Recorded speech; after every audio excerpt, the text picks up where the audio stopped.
Drop out, live from the satellite of dreams, beaming directly into your eardrums. Our hosts talk about the games that persist in the hearts and minds of gamers everywhere. We have our hosts, the adventurous Brogan and the curious Murph. Today we will be playing Zeldas 1 and 2. But to do that, we will be joined by the dungeon crawler extraordinaire and podcast regular Brendan and a friend who's on his own retro odyssey, HPRshredder. Hey guys, how's it going? It's going great, buddy. Going really good. It's been a long time, Brendan, but this is your first time on the podcast, HPR. Can you tell us a little bit about yourself, what kind of content you make, and what kind of games you... Sure, I make long kind of videos about my first time playing through retro video games in chronological order. And I started with the Famicom just because of it just seems like such a pivotal point in video game history. And going back to Atari for me was just a little bit, I have more of a palette for it now. But at the time it seemed like, I don't know, I'll start with the 8-bit era. It seems a little bit better, the NES and stuff. And yeah, that's basically it. All right. Would you say that the Atari was like the breaking point? Like, this is really testing whether or not like retro sensibilities. I have difficulty playing Atari. NES games just have such like a good library. Oh yeah, well that's the thing. They're so good. Really, when I started, I was more interested in 16-bit games, but I was like, might as well just start in the 8-bit era. Get all the Final Fantasy 1, Dragon Quest 1, all these games I had never really played, Zelda 1, and it was like. Then it made more of an impact on me than I expected, and I have been lingering around here a little longer than I expected. So, what's like the interest in going chronological like that? Because I do that. Later in this pod, I'm going to be talking about the franchise I'm currently playing through, which is Myst, but it's just something I've been recurring doing for like the last 7 years. As I pick a franchise, I play every game in chronological order. Do you think that like there's something sort of like archival or like a paleontologist? You like seeing the history there? Well, it's a little bit of the history. It's also a little bit of a long story, but the short version of that is, for the longest time, I was a Super Mario World fan, and I thought 3 looked bad, and I was like, I'm never going to play that. That looks like ass. Mm-hmm. Why would I play this game? Look at the graphics. It's got Yoshi. We are of a mind. And then online I would even pretend like I had played Mario 3, and I would argue in favor of Super Mario World. I was young, I was a liar, and you were stealing Mario 3 valor. I was. And then I finally played it on my friend's Wii. He got it on the virtual console, and I was like, yeah, I'll play it for a little bit. There's 2-player. Oh, we're switching off. All right. And I got hooked, and then when I finally beat the game on my own, I was like, uh-oh. I think I prefer this vastly to Super Mario World. And it sort of changed my whole framework for how I looked at the Mario franchise. And I was kind of curious. I wonder what else might work that way if I kind of went back and started from the beginning for other franchises. And then the other thing that kicked that off was just that mini Nintendo NES console they came out with before the Nintendo NX became the Nintendo Switch. And I was like... starving for games. I was like, oh, what if I got that and played through the games in order? That's all. So can you tell us about the old ancient game that is Mario Kart World? Oh, yeah. I could. I've been playing a lot of Mario Kart World lately. A lot of people have a love-hate relationship. How do you like the Switch 2, first off? You're the first person on the pod to get a Switch 2. Really? Yeah. You guys don't have Switch 2s yet? No. Maybe Brendan does. Yeah, I have one. Brendan's got one. Then. Oh, yeah. I was texting HPR the night we were pre-ordering them. Yeah. Oh man, you were know locked that in. you We got were that locked in. GameSpot money, so whatever. Yeah, right. Oh, you're right. The big time rolling GameStop money. The big bucks. Podcast actually sponsored by The Crawl, by the Games way. Media. Yeah. Sponsored by The Crawl. Yep. Yeah, no, the Switch 2, I love it. When I'm looking at it, it just is an acceptable platform for future Nintendo games to be released on. And I like that the menus are finally in nice 4K or 1440, depending on what monitor I'm plugged into. I like that it's not that crunchy 720p, even when it's, the Switch is capable of higher resolution games where it's just, it looked like gas. The menus, they look a lot cleaner and crisper. It's snappier. It doesn't take forever to load up like the eShop. It doesn't take forever to load up the Nintendo Switch Online stuff. It's a lot faster. It's remarkably. If you're comparing to the Switch 1, the system itself is just very premium feeling. The plastics are nice. The magnets work perfectly for me, though I know that Brendan has had some difficulties with one of his I have an Joy-Con. update for you on that. Ooh, looking forward to it. I'll finish this thought. The Pro controller is one of the best controllers I've ever used in my life, and I do own the Xbox One Series X, and I have the Series 2 of the Elite controller, and I prefer the Nintendo Switch Pro controller too, just because of how nice it feels in my hands. Wow. Selling me. I love the Pro controllers before. And like those had like bad D-pads, so I'm kind of looking forward to that. How's the mouse thing on the new Joy-Cons? You're going to want to go into settings, and you're going to want to adjust the speed to fast. I can tell you that right now. Other than that, it works. It's like there's no real reason to use it. It is fun to kind of switch into that mode. It works surprisingly well on non-standard or traditional surfaces. It can work on your lap. It can work on your couch, like the arm of your chair. It works really well. I think that they designed it with that kind of roughness in mind so that you could play it like that anywhere. However, I think it just opens the door to a future actual mouse peripheral from Nintendo or a third party in the future. So you could use a regular mouse. And Mario Paint 2, clearly. Clearly. That's coming to Nintendo Switch Online. It has to at this point. Oh, yeah. And Brendan, let me ask you just real quick. The only reason I would actually buy a Switch 2 is for faster load times on Breath of the Wild. Is this accurate? Yeah, dude. Yes. Breath of the Wild. It's worth every penny then.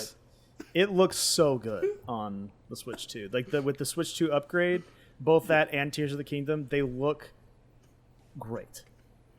Those were the only like Switch 2 games that I have played so far, like that are dedicated Switch 2 versions of it. Totally worth it. Sold. $500 tomorrow. Done. Over. Well, Mario Kart World, HPR. Tell us about that game in particular. Sure. Well, they ruined the online, I'm sure you've heard at this point. They came out with an update, and they made it so that you can't really race 3 laps on the tracks online as frequently. You're usually driving to the next course directly to it, which is kind of cool because you work your way slowly through the world, but most people, myself included, would prefer to most of the time play 3 laps online in Mario Kart. That's usually what Mario Kart's all about. But they updated a patch to make it so that it's harder to do that. It used to be you could pick random, and the random would take you to a random place in the world, and you'd race 3 laps there. And what's interesting about that is there's now no way in the entire game outside of time trials or a custom game to race 3 laps. Even Grand Prix, you're not doing laps on each track. You're driving to the next track. And it's definitely a bold decision by Nintendo. I think it's the wrong decision, and I hope that they have the courage to admit that and roll it back and give people what they wanted, especially considering they paid a premium price for this bad boy. Now, all that said, I've been having an absolute blast with the single-player stuff. I've still managed to have a lot of fun online with friends. Like, once you really master the mechanics in that game, it's like a giant Tony Hawk game, practically. Like, literally, you're just tricking off stuff, and the technical things, once they click, it feels so good to control and play. And like it did feel a little awkward at first, but now that I've kind of gotten the hang of it, I've been doing a lot of time trials, and I've been having more. I never was a time trials guy, and now I'm doing them all the time because there's so many shortcuts that you can master and take without a mushroom now because of the new mechanics. They allow you to do like really cool maneuvers to get around the track in interesting ways. Sometimes there are slower like routes you can take, but because there's 24 players now, it's more chaotic, so you might want to do that just to avoid getting hit. There's a lot of split-second decisions being made all over the game. It's really addicting. It's really fun. There's a great implementation of the 3D rumble, and that's nice because it was a very underutilized feature on the Switch 1. The 3D rumble is also, or sorry, not 3D, HD rumble has been improved on the Switch 2. So yeah, that's my thoughts in a nutshell. So it sells the whole concept of doing Mario Kart like this. Does it feel more like this should have been like a spin-off or a mode to a standard like a Mario Kart 9? It's weird. This feels like an unfinished platform in a way. Like there's so much to do, and it is very robust in its offerings. It just feels like they're going to build on this in the future. If they don't, though, I think there's a different conversation to be had. Okay. How do you like the unlock system? It's not great. It's kind of chaotic. It's, it is what it is. It's not what I'm playing the game for. And if you want to unlock everything right away, it's easy to do so. Other than the stickers, okay. I do think it is kind of dumb that in the overworld, like in that first trailer, they show you the coins, like the big Peach medallions. They show you the question mark blocks, and they show you the P switches. And the reward for all three of those things is the same. It's just a random sticker, and there's no like thing linking them together. Like, I do like this kind of open philosophy. I like that it's a big playground. I just think that it's hard to approach the game and not think like, wow, there's so much they could have done with this that they didn't do. It's not like a refreshing thing like when Breath of the Wild took away waypoints and stuff. It's kind of just like, there's a lot of fun stuff to do here. There's just nothing linking it together. It just feels kind of like... you have to make your own fun? Yeah, you do, which I'm fine with often, but it's a weird decision. And I'm fine with it. I still think the game's great, still having fun. Actually, back to the Switch 2 conversation real quick. Have either of you tried out the webcam? The video calling?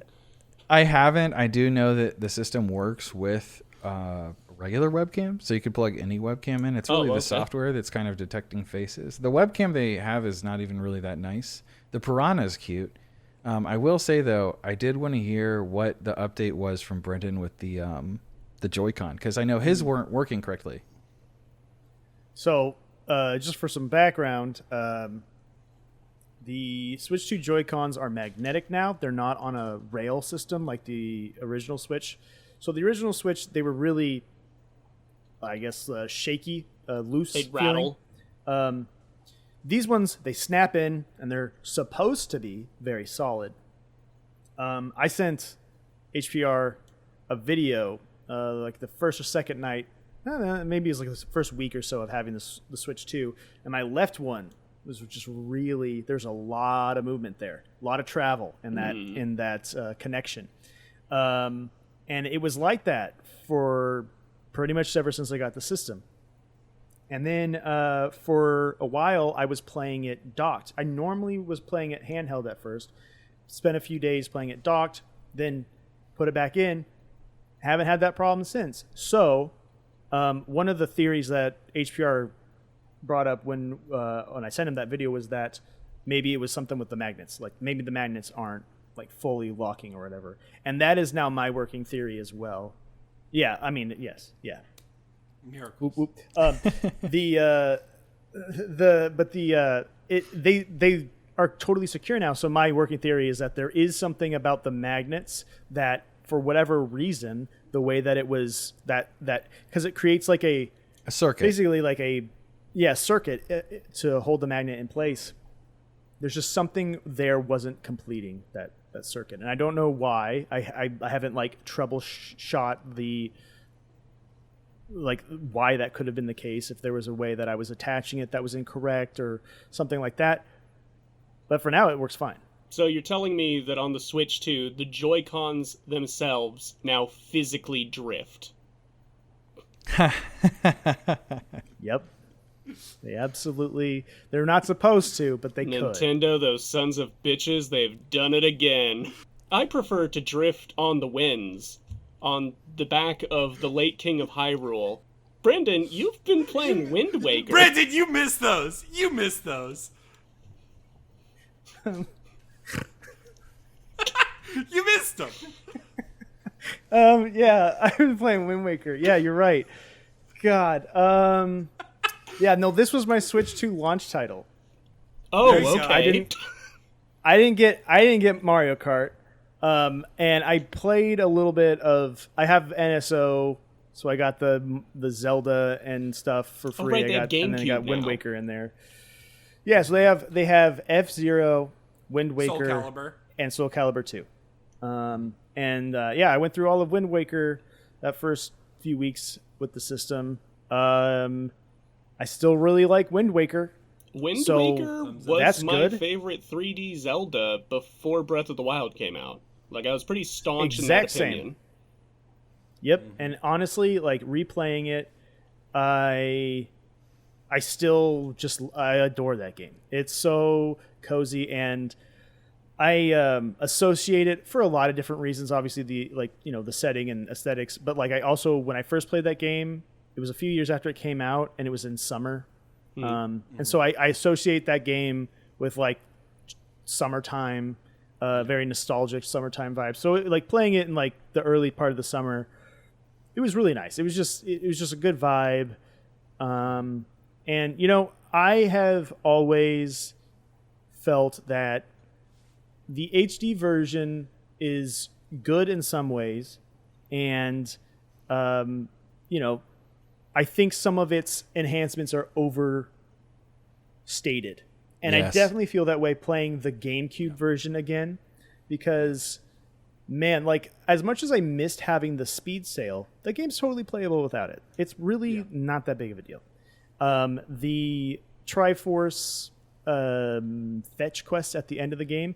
Okay, yeah, I get how some people could find it to be a little bit annoying, especially if what you come to Zelda for is really just dungeons, because this one's got like 5, right? And then it's got like this longer fetch quest where you're going to what feel like now in hindsight are almost like a version, like a prototypical version of what would eventually be Breath of the Wild and Tears of the Kingdom's shrines. Yeah. Where each island has its own little Thing it's got to its it. own little puzzle, its own little thing. And so, to the people who are looking for something to be just like another Ocarina or a Majora in its world structure and quest design, I could see why that would be frustrating. I really don't think that fetch quest is that big of a deal. Same. And the ways that the Wii U streamline it, we could call it better in some regards, but I almost don't think it matters that much. I don't think you're gonna I don't think that you're gonna have a bad time playing the Wind Waker version. I don't think you're gonna be clawing your eyes out and gnashing your teeth at how boring it is, because it's not that big of a deal. On top of that, the bloom in the Wii U version has just always really turned me off. I don't think it looks very good. And so being able to just play this one, it plays in 4:3 on the Switch, so it's fully accurately represented. It's a little bit up-resed. It looks nice. The one thing against this version that I will say is that the NSO has noticeable input lag. Yeah. Yes, so MVG, Modern Vintage Gamer, the YouTube channel, he did a side-by-side comparison. Dolphin has about 3 frames of input lag, 3 to 4, I think, depending on the game. And NSO can have anywhere from like 7 to 8. That's huge. And Whoa. yes, you feel it. That's huge. You feel it.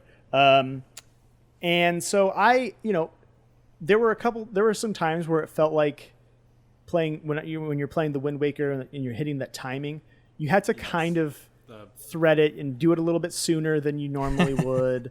And there's little things like that. Overall, though, it was fine. Another issue is that the analog sensitivity is higher than the original GameCube, so Link feels even more slippery than he did on the GameCube original. Yeah. Okay.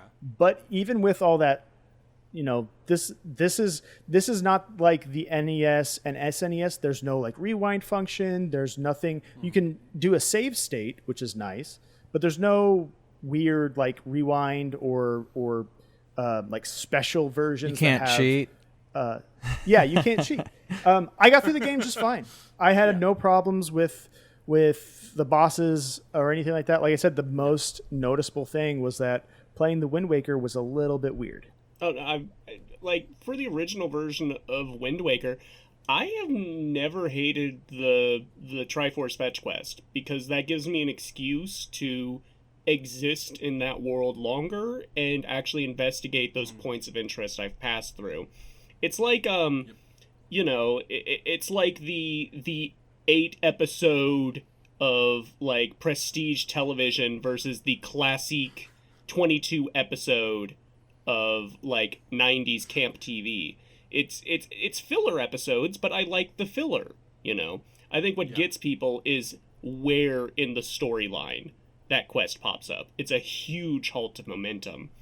At a time where it feels like you should have forward momentum. If there was a beat in the plot where it was more like, no, we can take a pause, we can take like a break for a second to chase these things down, I think it would feel more appropriate. I also think that it's often compared to another GameCube classic, Metroid Prime, which also has a fetch quest, especially towards the end.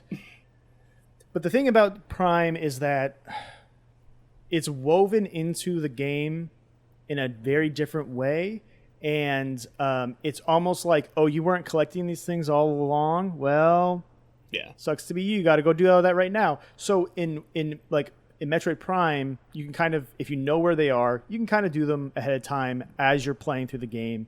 It's not, it can be meshed in with the critical path of that game a little bit better if you know what you're doing. With Wind Waker, it's like you got to wait till that point in the story, then you can go do some of that stuff.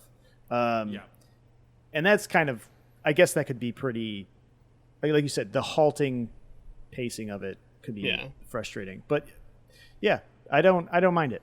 All right, yeah, Wind Waker's a badass game. I think that the original version is better than the remake in every single way.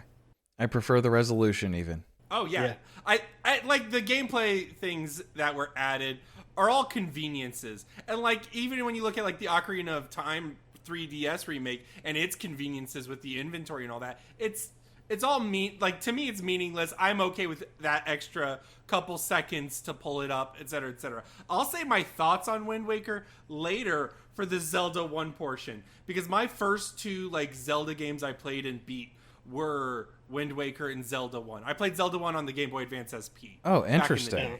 And like that was my experience, was like coming home or being bored in the car and like loading this and like being in the world and just being there for a long period of time.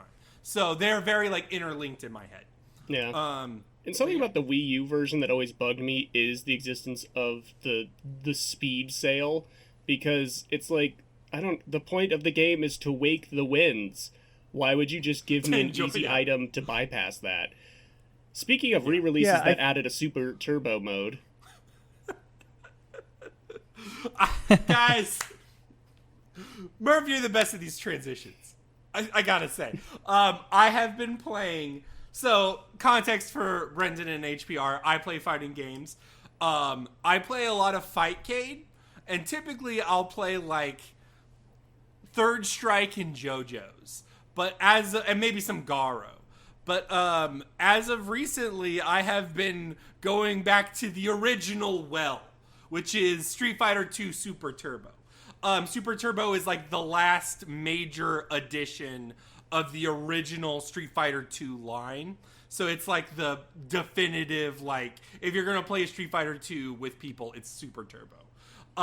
And that's the one that Fightcade has the most players on, and that's what I've been playing. And I have learned quite a little bit about fighting games through Super Turbo. It's like all the stuff I knew, but like it's a game of cheapness. It's a dirty game, but it's also a fundamental game. It's both at the same time. There are things that I didn't really appreciate about the game until going into it. For instance, I don't remember off the top. I think there's like 12 major characters in the roster, but there's actually about 24.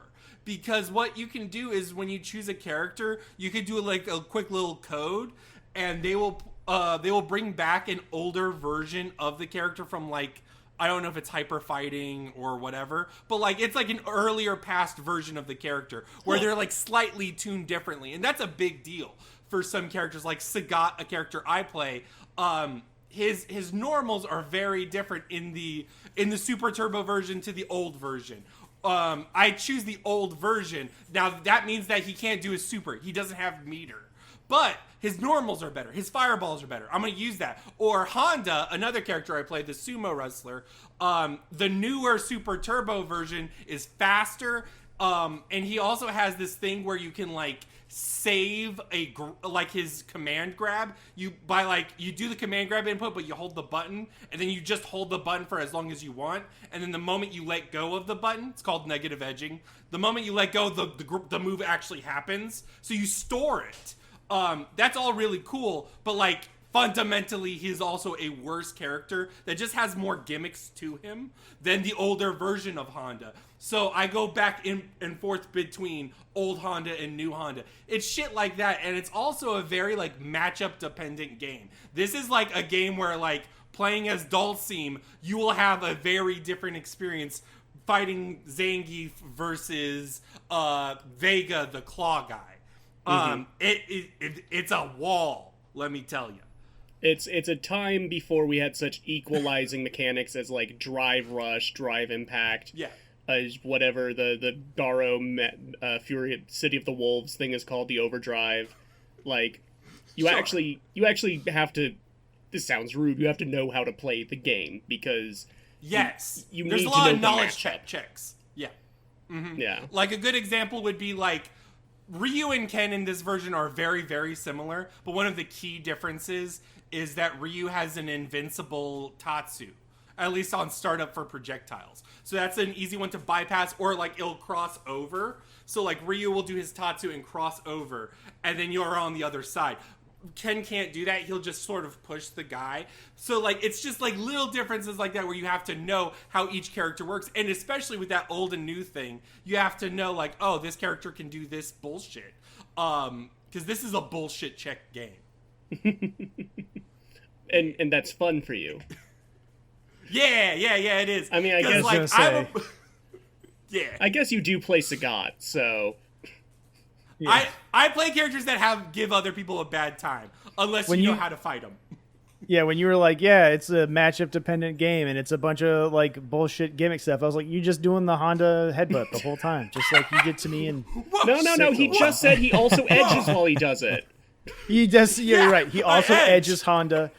You're right. Sorry, dude. I have this sitting on my desk at constant all times. And I just am constantly like, I miss playing Third Strike with you so much. So, like, I just never have the time to fire it up. Plus, I have to fire it up when I'm sitting at my PC. And like, if I'm not working, I don't want to be here. I want to be anywhere else. So I get it. But for the audio listeners, as opposed to the video listeners, I guess I held up my. We release a smell version. Hitbox, right? Sorry, yes. My hitbox smells like blueberries.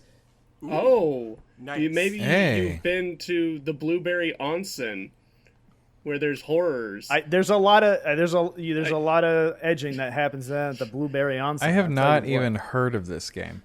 Guys, in the year of our Rizzler 2025, they released a new Awoni game. What's that? So. Ow, my Oni. I stubbed my Oni. Is it blue Oni? My demon Is has been... Owl blue? The Smurfs. Yes. Okay. So Blue. Aoni, Yeah. listeners of the podcast, we did an episode on the original Aoni. Aoni is like one of the OG RPG horror games of that, in that vein of like Ebe, Mad Father, Witch's House, etc., etc. How old are we Aoni talking? came out at like the same time. And it was freeware for the longest time. You could just like go online and get yourself some Aoni. But then sometime in the last like 2 years, someone bought the license and have just been releasing Aoni games. They released a remaster of the original on Steam, which no one plays because you can just get it free online. It's everywhere. You can open your door and trip into some Aoni. Then they released a roguelite version of that game with a different protagonist. And then Is this a Toho situation? I guess maybe, I don't know. The Aoni franchise is deep and mythical because it also has like 2 movies, 5 light novels, an animated series. And it's all off this, we talked about in the episode. It's crappy. It's a crappy RPG horror maker game. It just has some charm in its roughness. But this year, they released a full-on new Aoni game. And it looks exactly like the original. It is the same assets. It is the same RPG horror, like, assets. It is the same plinky Aoni music when you're getting chased. The difference So are you saying you took one for the team playing this game? So everyone's going to figure out. I had to know because I was blindsided. I opened up Steam and it was like in your recommends because you've been playing horror games. You may like Aoni, Horror of the Blueberry Onsen. And I was like, that's what? There's a second Aoni game? And I opened it up. It's like, this year? It released this year? Is this strange purple, Yes, bluish purple character? Is that like the mascot? monster? That's the Oni. That's the blueberry giant. I feel like I've seen this before. Oh, the Yeah. blueberry giant. No, see, in this game, when you get caught by the Oni, it does like a little splash screen where it's like him looking down at you, and there's fog effects, and text comes up that says, "You were caught by a blueberry giant _ entity." Dude, the 2 of the screenshots. So the screenshot for the original, and then you look at the screenshot for the new one. It's the exact same situation. It's like just a slightly different building. And can you confirm, Guys, what are you doing? how much Stop are they going to selling blueberry this for? stuff. Because I think I paid like $20. 11 Oh, okay. $11. Yeah. For an RPG, 11 hard-earned dollars. Hard I earned. I guess it's girthier than the original in that it has like branching paths. You can meet the character from the roguelike game who, through time travel shenanigans, is your protagonist's daughter from the future due to Oni magic. I don't know. I don't fucking know. It gets real weird with the lore. Oni magic? Yeah, Oni magic. Oni Yeah, magic. Oni magic. There's a dog Oni. I love the dog Oni because it's just like a purple Oni. Photoshop dog with the Oni face. With the head, I see it in the Yeah. screenshot. Yeah. Yeah. The block Oni's back. He's in a tube. There's an Oni queen you have a boss fight with while she's birthing Onis to chase you down. It's like, I guess if you're deep in the Oni sauce like me, it is worth a look. It is worth a curiosity glance. I think for this one, it does feel very. It's weird to say. It's like Aoni by committee. It's a very corporate Aoni release because it doesn't have the heart. It doesn't have the soul. Because in the original, Game So Studio Inc. it's- has sold out. This is the most unappealing sounding game I think I've heard a pitch for in years. A corpo slop Ao Oni game with all the same assets as the original, where you can meet the character from the shitty ripoff game that you have to pay for when you didn't have to pay for the original. yeah, I mean, damn. yeah, It's exactly. a definition of a cash grab. Yeah, it just doesn't. The game I most want to play is a fucking corporate RPG maker game. Yeah, that sounds great. I love it. Yes, please. Like, in the original, like, the owl only had, like, genuine, like, charm in its jump scares. Like, it would pop out of the floor, like, its big, stupid head would break out of the floor, and it would, like, look around, see you, and then it would chase you. Or it would, like, pop out of a wardrobe inexplicably. In this one, the owl only just, like, appears. Like, it literally just pops into existence and starts chasing you. And that doesn't feel good.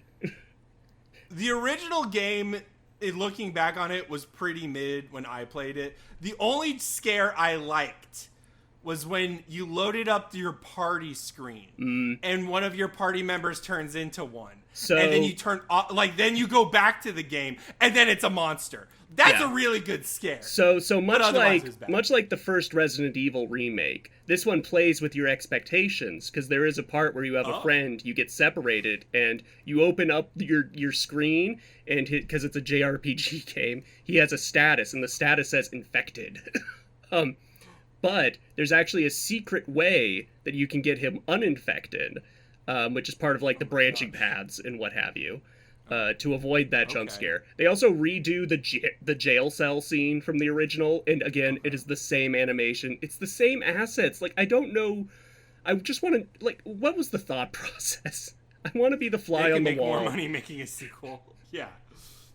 Okay, so I can't believe I'm curious. I have questions. Sure. I have not heard the conversation about the original, and so now, when I think, obviously, these days, I think RPG Maker horror game, the first thing I'm thinking of is Fear and Hunger. Mm-hmm. Are we talking a mechanically driven experience, something like that? Okay, so is it more along the lines of a... Is it more along the lines of, say, a visual novel, or are we like an Earthbound-ish game? It's more like Pac-Man. Imagine So an there's no RPG Maker game. It's in RPG Maker, and like, but imagine all the overworld stuff, but there's no battle. Yes. There's all adventure puzzles shit. and chase sequences. That answers more questions than you might think. Okay. Yeah, I misunderstood as well. That's fair. Yeah. That's fair. I know. Yeah. If you weren't there in the early 2010s for the RPG Maker horror boom, it probably sounds so strange what I'm talking about. No, these are not turn-based battlers. It merely, because RPG Maker was cheap and there was a plethora of assets to pull from, people used those to make games, and some people were like, I want to make a horror game. So it's in the aesthetic of a JRPG with like the top-down view, the pixel art, the menu screen, the inventory systems. But very often they would not have battle systems. It was usually chase sequences, like in the original Ao Oni. When the Oni's chasing you, you have to find a hiding place, and hope it doesn't like check that. And usually it's a lot of puzzles. The puzzles in this are just like glorified like key systems. There's very little like, there's no sliding block puzzles. There's nothing like that. There's a shitty maze. But it's a lot of like, get the key. How do you get the key? It's behind this door. That door also needs a key. So go click on every piece of garbage you find till you find the key. You know, it's just, okay. I think Ao Oni deserves better. Like I think the Oni's iconic. Well, he could get in Smash as like a Mii costume. It sounds like this is like I said, almost like a Toho situation where like the community owns it just as much. So what I'm hearing, Murph, is that you, when you're in Antarctica, you need to make. You can't just be dropping that on the listener like that.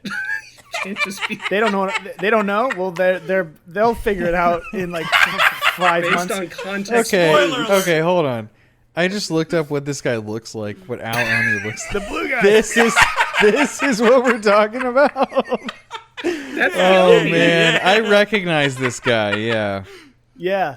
So you need to make for the community, for the Ao Oni culture, you need to make the better sequel. I think I can do better than the horror of the Blueberry Onsen. I really do. Yeah, these here, I can show you how to. You have to cut this out. Cut this out. I can show you how to decrypt RPG Maker games. We can just pull all these assets. They're just reusing this stuff. They don't care about it. Clearly, we'll just pull the assets. We'll make them better. Boom. You can make the better Ao Oni game. Mm. And this one, the Blueberry Onsen doesn't even have a South Park mode like the original did. Wow. How dare they not have a South Park mode? Yeah. Look, dude, we gotta make a South Park mode. The people. No, I think the kids these days are about like Rick and Morty or Amazing Digital Circus. We're the Ao Oni. The kids look, these days the Ao don't have Oni a is high for enough 30 IQ year to olds. appreciate Rick and Morty. You got it. Yeah. You got to have a really Ao high Oni- IQ. Ao Oni's for the 30-year-olds out there nowadays. Yeah. The 30-year-olds, it's legacy no. media. Like, when the Ao Oni movie comes out, and it's like, whoa, the Oni warped to New York, and he doesn't know how humans work. And then it ends with him, like, dancing to Pink Pony Club with all his friends. You know, that's going to be the generational moment. I think we've killed Brogan. I would like to repent for this last segment. Maybe something will bind his Isaac. Yes. I've been playing a lot of Binding of Isaac Repentance on my Nintendo Switch 2. Mm-hmm. So yeah, which version of Isaac is this? The latest version. Numerically. I have no idea. There's been so many. And fan ones as well. Yeah. Yeah. So, you know, I'm not an Isaac expert. I wasn't there from the beginning or anything. I picked up this game because it was DLC for me. I already had Afterbirth Plus. I bought that for the original Switch because it came physically and it came with a manual. And I was like, that's so badass. Like, it was like close to launch too. I think I bought it the first year that the Switch was out. Either that or early 2018. And it was like, people said it was one of the worst ones, but I had a blast with it. It was my first time playing Isaac. And when the Switch 2 came out, I had been playing around with this idea of getting it for a while, but I pre-ordered my Switch 2 with Target. And if you didn't hear, Target had the worst pre-order experience. Walmart was dabbing over Target. Like, it was unbelievable. Walmart was there like at 6 a.m. for everyone I know who got it from Walmart. And they showed up with a can of Pringles and a Coke just for nothing. Not mine. And Not mine. not yours? Okay, that's too bad. No. And, well, I know for Jason's it was, my buddy Jason. I think it was Walmart. This is because of what I do for my job. Walmart doesn't really care about the West Coast, so that's probably why they went all out for everywhere else. But the West Coast, they don't really care about. Oh, okay. Well, that makes a lot of Well, sense. there goes our Walmart. I'm learning so much sponsorship. lore. Yeah. This is huge. Yeah, well, anyway, Target is, they really dropped the ball. Best Buy still got it in everyone's hands for the most part that first day, the launch day. Target, for me, it was like, oh, it's going to be 5 days. It's like, whoa, we're talking almost a week after release, everyone's playing it. And here's the thing, walked into the Target that's right next to me. They had a ton of Switch 2s like afternoon. And I was just like, well, all right, I'll just buy one here because I actually needed 2 Switch 2s. That's another thing that sucked. I got absolutely destroyed by Nintendo. I got bent over. I got sent out back, however you want to describe it. Nintendo took advantage of me. I got 2 Switch 2s. But I was just like, seriously, I pre-ordered this thing and like I can just walk in and get it and like that's easy. How, like, I'm literally down the street. Like, I'm a couple blocks away. You're telling me these systems, like you have pre-orders in the area and we're not getting them out? It was bad. And it was even later that I ended up getting it because I had to put it on hold because I had plans to go out of town at that point. So I had to like circle back around, and I even left a day early from the trip that I took because FedEx will only hold it for 5 business days. And so, it was what it was. And honestly, it was nice to have an excuse to leave early. I don't want to stay the whole time. So that's not really a big deal. But cut to a few weeks later, playing my Switch 2, I get an email, and it's from Target, and it says, hey, that was not the pre-order experience that we intended. Here's a $50 eShop gift card. And I was like, oh, 50 bones. That's like quite significant to me. And so like, honestly, I think they focus group found the sweet spot for me to be like, you know what? Maybe I would pre-order from Target again because I was done with Target just a couple weeks ago. Anyway, that's how we get you. Yeah, that's like 80% of a Switch 2 game. That was enough to Yeah. cover. Yeah. It's true. Or if you're on the eShop, it's enough to cover your upgrade pack for a Zelda game. It's enough to get Moon for the PS1 originally, and it's enough to get the DLC, enough left over for the Binding of Isaac DLC, which in this case was just the new version. It was Repentance. So that's a lot of backstory just to talk about a roguelike game. That plays like Zelda 1.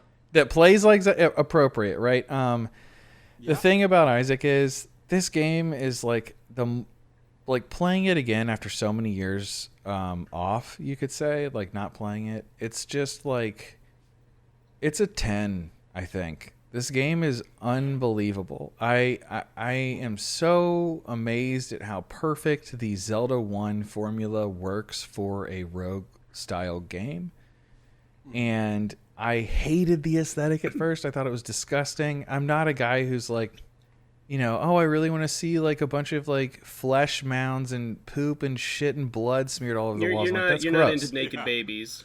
No, I'm not. And like, everything about this game is vile and repulsive, and the game's just so good that it makes me not care. And I'm just like, that's pretty powerful, I think. And that Zelda formula, man, it's funny because for those listening who don't know the lore of Zelda 1, it was originally in development for like a create your own dungeon style game.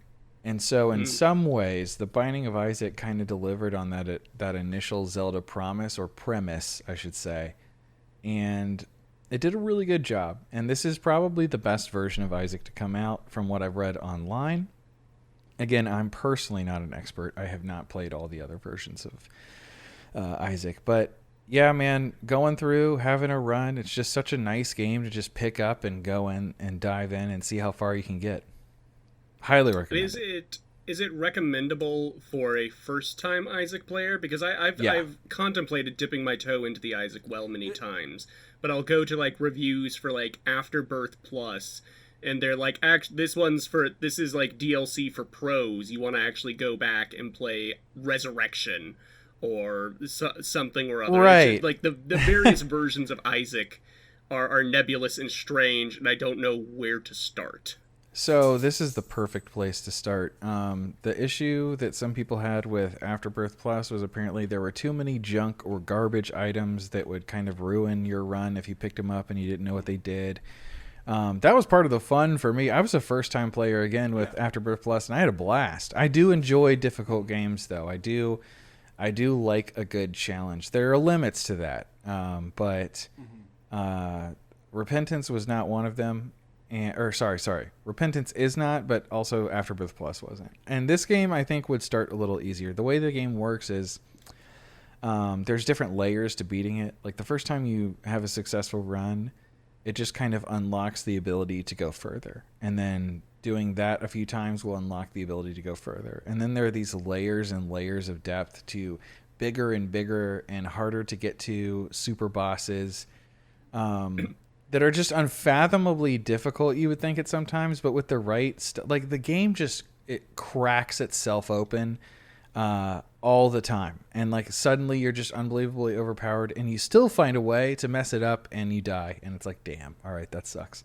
Even sometimes when you find extra lives, there's lots of humor in the game that I do appreciate, even though I think it's very vile and gross for the most part. Like, for example, you're picking up pennies in the basement. It's just this idea of like, that's a decent amount of money to a kid. What could I get for 5 pennies? You could get a key. You could get a bomb. What could I get for 7 pennies? You could get a sack. Who knows what's in there?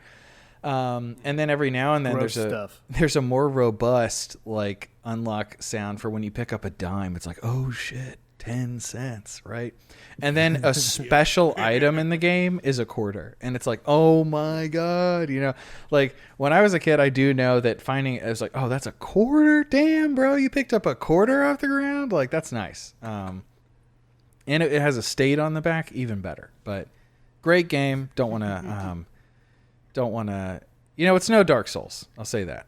Oh damn it, I was going to say, is it the Dark Souls of roguelike? He's already caught up. That's so great. Wait. Hold on. I have a question. I think I asked you this in a group chat of ours somewhere, but have you played Moonlighter, HPR? No, you said that I should play Moonlighter. you should, because that's another roguelite game that is directly inspired by Zelda 1, but the premise here is that you're a shopkeeper who moonlights as an adventurer at night. So you go into the dungeon, collect a bunch of loot, you come back, and then you sell it during the day to the adventurers. Yeah, that come yeah. So by. it's like And then you use Racketeer that as well. to- Yeah, it's a cool game. I think you would enjoy it for a lot of the same mechanical reasons that you enjoy Binding of Isaac. Yeah, I'll definitely check that out. Yeah. Anyway, were we going to talk about Dark Souls now? You were. That's You what said you you wanted to wanted. talk You about chose Dark it. Souls. So after I beat Wind Waker, I started an extremely long. This is the first day off I've had in like 2.5 weeks. So I'm feeling great. And one of the few things that got me through this period was I beat Wind Waker, and I didn't know what to play next, right? So then this crunch period of work started, and I was like, you know what? I'm gonna play Dark Souls. I'm gonna play the Switch version because I beat the game on 360 like I don't know 3 or 4 times. Played it on PC, the Prepare to Die version, a bunch of times, but I've actually never gone through the full game on Switch. I played like through half of it my first run, and then have started up maybe once or twice. So I just picked up one of my incomplete saves, and it was like right before the Taurus demon, right? Nice. And right now, let's see, where was I? When I stopped last night, I was on the path to Onsen and Smau. So like I've done that, and I did some extra stuff like out of order a little bit early, just because when you play it enough times, you know how to do that stuff. So Yeah. but anyway, you might be surprised to learn that Dark Souls is a really good video game. Some might say the ultimate game of all time. Sure, yes. It won I that think that award. might be true. I think that might be true. It's certainly the most Dark Souls game, I guess. Maybe, I don't know. You know what's That might funny? matter. That game, it's the black sheep, quote unquote, the black sheep. It's the dark sheep of its own series.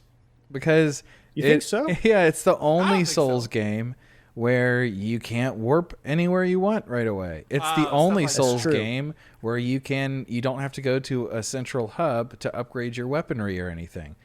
You're right. It's got a lot of things that only that game does, and no other Souls titled game does. It is more Wizardry 6 than Wizardry 1 through 5. There you Yes. go. That's Brandon. That's how you know Brandon's on the podcast again. There you go. I did it. Actually, it's more. I guess Okay. it's probably more Kingsfield. No, I mean, well, I guess it's more Shadow Tower. It is more Shadow Tower. Dark is Souls Shadow- is yeah. Shadow Tower, and Demons was always Kingsfield. Anyway, Yes. point is, HPR brought up a good So point. you're saying Dark Souls with- 1 is a Kingsfield like? They're all. I mean, they all are. These games are just. Yeah. That's what they always were before. There Dude, was no these games, Souls likes. honestly- it was only field likes. They're so similar to Zelda in a lot of ways too. They are actually, and so I mean, we'll get into that a little bit. I think there's a lot of good synergy here. Yeah. But the thing that the point about not teleporting, I mean, I've been thinking about that so much in this game, and one of the first times I was ever on Daydreamcast, Brogan, you and I talked about like the feeling of getting lost and like feeling like you are in a place you're not supposed to be in and you're working through it really hard. I think we were talking about Hollow Knight. Love that At game. the time- Hollow Nets, yeah. probably. Hollow Nets. Yes. Yeah. And man, even knowing where I am and where all the shortcuts are and having this map like burned into my mind, I still get that feeling with this game. You know? Like you're tense at moments. And maybe more so because you know what's coming sometimes. But this game is so good. It's so special. It feels like an adventure every single time I play it. I don't know. I don't have anything profound to say about it beyond that. I just wanted to. It's a really good game. It's what I've been playing. It's fresh on the mind. Does it run well on the Switch? Like, how's the performance? Perfect. The performance is good. Solid 30 the whole way through. There is something, and maybe it's just that I'm misremembering. There is something about the way that the sprint animation looks that looks like they removed frames of animation from it. Maybe. He's got that Mega Man run. You go kind. It's almost more of like a as opposed Could be, to like a. Did you play on Switch 2? Yeah, I'm playing Switch 2. It might not be completely accurate to the Switch 1 version. In terms of how it runs. The frame pacing might be weird too. I don't know. Like with the screen, I don't know if there's some of that. Actually, no, I'm playing on TV, and that's where I've noticed it. But the only problem with the Switch 1 version that is truly not good is they compressed all of the audio. Yeah. And like bad. And I've been playing with headphones, and I never realized it was this bad in the handful of times I've partially played through it. And now I'm playing with headphones, and I'm like, wow, they really compressed this. You can hear it with everything. Like your footsteps sound like crunchy, and like the wave file probably looks terrible. Yeah, it's just weird. Obviously, it was a space-saving measure. I doubt we will ever get like an up-res audio thing, just because FromSoft does not care about their old games. Well, if anything, we have a shot fine, because of like Switch to like people they're like, hey, could you please just uncap the frame rate? Right? Some people want that. I mean, it's always possible. It's just I'm just looking at how FromSoft normally treats their older games. They would have to be like, well, someone else could do it. They sold me a Solaire amiibo. They owe me this. Yes. Yeah. But yeah, I don't know. One of the last times I was on was a whole Dark Souls 2 episode, and it's so interesting because I've been thinking about Dark Souls 2 so much since that episode, and that's the Dark Souls that and now going back to like the one that I started with and that I love so much. It's very. It's kind of like with Wind Waker. I just go back to that mindset, that same place. So. It's the most replayable game I've ever played. I've replayed that game more than any other game in my life. Dude, it's fun every single time. I think Zero Mission is the game I played the most times, but this is like it feels the same every time. Yeah. Yeah. It hits. It always hits. Quick question. I'm derailing the podcast. This is going to be a 5-hour podcast now. We're going to keep it brief. Brendan, have you played Night Rain? No. I was just curious. I gave up on Night Rain. It's kind of mid. That was my follow-up because I did Watcha Playin on it a couple episodes ago. All right, that's it. Continue. Yeah. When I think of Dark Souls, I think of that debonair YouTuber Iron Pineapple. In episode 28 of his Steam dumpster diving series, titled "I Played Another 8 Souls-like Games You've Never Heard of," he covered this game called Metro Gravity. Brogan, you've also been playing this. Yeah, I really like it. No, Metro Gravity is really cool. It's a Metroidvania.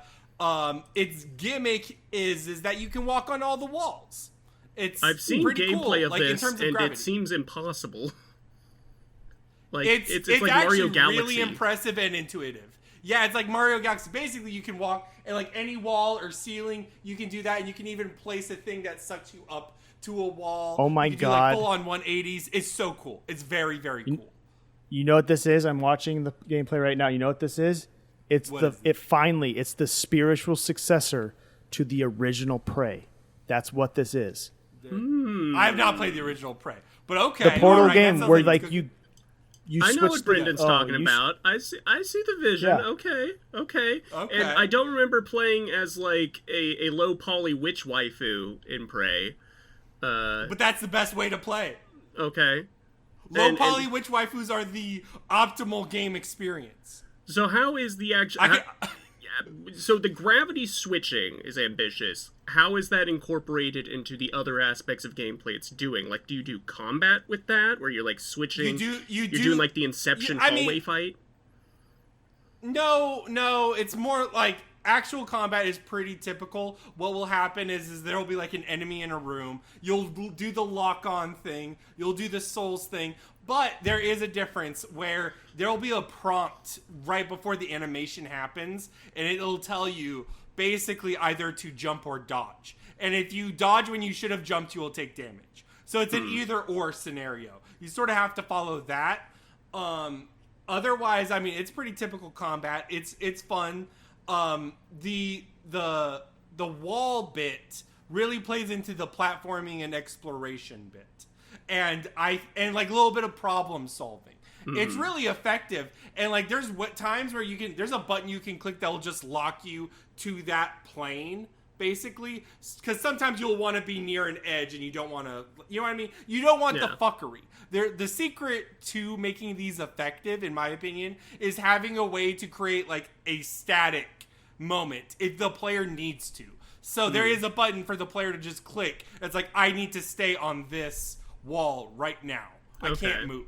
And then after that you can unclick, and then there's a floating box. You can jump on the floating box, walk around it, and then everything's chill again. It's really, really fun. It sort of breaks your brain, especially with how like the map works and how doors open and progress. It's very fun like that. The story is a bit of a nothing thing, but the game that I keep reminding myself that this is similar to is probably Pseudo Regalia, and I really like Pseudo Regalia. I think this is better, at least from the portions I've played. This is at least more ambitious and more, Yeah, I was gonna say this looks like it was made for a longer period of time. Pseudo Regalia was, I believe it was a one-person thing. And it was a game jam. It started, I believe, and it was like they made it in just a few months. Which is impressive. Not to knock on Pseudo Regalia. That's impressive. No. But this looks a lot like Pseudo Regalia. That was, as I watched more of it, I was like, oh, this is a little bit of Gravity Rush, and it's a whole lot of Pseudo Regalia. It's like Pseudo Regalia for people who aren't furries, I guess. Yes, basically, yes. Yeah. When you're into witches and not highly bitches. Recommend. Anyway. Murph. What a revelation. I don't have a... There you go, Murph. How is Myst 4? It's time for the Myst Minute, the update on my ongoing project to play through all the Myst games. Last time I was coming at you talking about Uru, Myst, Ages Beyond Myst, the single-player MMO. Uwu Myst? What? Myst Uwu. Uwu, Myst Uwu. Uwu notices your Myst from across the room. So now we're at Myst 4 Revelations. This is the second game developed wholly in-house by Ubisoft. It is not the same people that did Myst 3. You have a bit of influence from the brothers Miller. Rand Miller is still here as Atris. Now, Brogan, stop me if you've heard this one before. The plot of this game is about how Atris has some sons. And they're kind of pieces of shit. Yeah, that makes sense. Sure. Okay, so the thing about Myst 4, number one, I didn't know anyone that really talked about this game in the fandom when I, looked into playing through all the Myst games. No one was bringing up Myst 4. And it kind of gave me the impression that it's sort of like, I don't know, the forgettable or the black sheep of the family, maybe. People at least talk about Myst 5. They don't like Myst 5, but they bring it up because it's at least different, and it's the last one.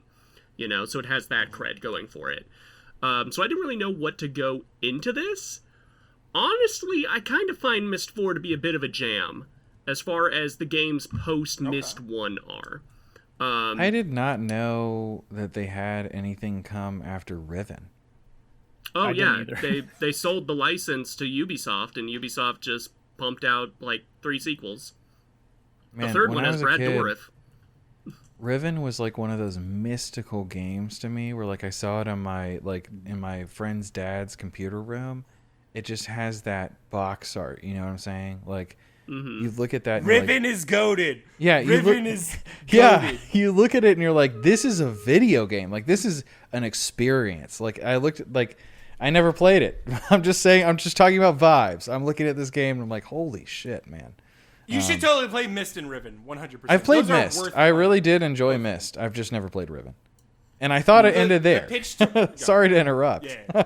Wasn't there Nah. there? Okay, so wait, hold on. Before we continue with the Myst minute,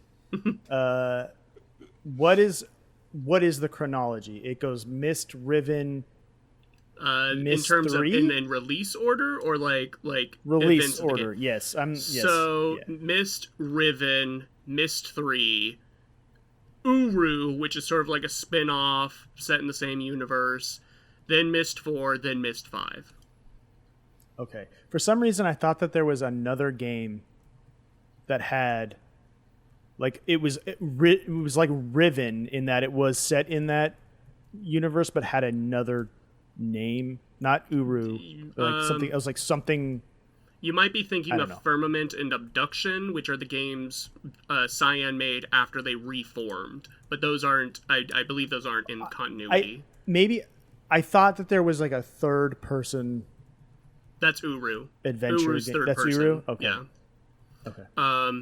So Myst 4, it does a lot of things different. It is still the static screens, or I guess it is the node gameplay. You're hopping from node to node, which is what Myst 3 did, and you have the 360 camera. All the environments are rendered in real time, so they're not using the pre-rendered graphics. They're not using the slideshow of like Myst and Riven. You can, like, when you're on a space, you can look around, and you have a hand. You have a little grabby hand in the center of the screen, and that will show you, like, when you're hovering over a passageway, the hand will point to indicate that you can click to move down that passageway, or it will open up to indicate that you can pick something up, or you can just sort of click it to tap on things. It's real fun to tap on things because they have a lot of different sound effects. You tap on wood, it sounds like wood. You're over a bowl of water, you can tap on it and make dynamic ripples. So it feels It's an immersive high sim. budget. Yeah, it feels like they put an amount of thought into making like this the cinematic Myst experience, and that's sort of the word I would use to describe it. In a lot of ways, it kind of feels like they wanted to get more players back to Myst, and so they made it a more standard, like, AAA experience. In that it is a more cinematic story, it has a lot more cutscenes. It is still FMV, but the cutscenes, because of how they're done, it's not like they're playing to the camera. And they give you a toolkit. It's not an inventory system, it's a toolkit of things to help you solve puzzles. Number one is a camera. You can point the camera at something, take a picture. Then you have a journal where you can look at the pictures you've taken, leave notes, or just sort of like leave your thoughts on where you're currently at. These are great tools for, a Myst-like game like this because a lot of it's like memorizing codes and that sort of thing. So just snap a picture and be like, okay, I've got this piece of the code. And the third thing they give you is an amulet which replays memories of people that have lived in that area. So the setup for the game is that Atris calls on you, the protagonist of Mysts 1 through 3, back to visit him in New Mexico because that's where he lives. I will never get over this plot point. And he's like, it's been 15 years. I want to know if my sons are rehabilitated from the events of Myst 1. I have left them in these prison ages, the red and the blue book. And I want you to, like, help me, because you were the one that helped me trap them. I want you to, like, make the judgment call if they are good to come out. And right before he does so, he gets trapped himself, and his young daughter, Yisha, gets kidnapped by one of the brothers. And you don't know which one.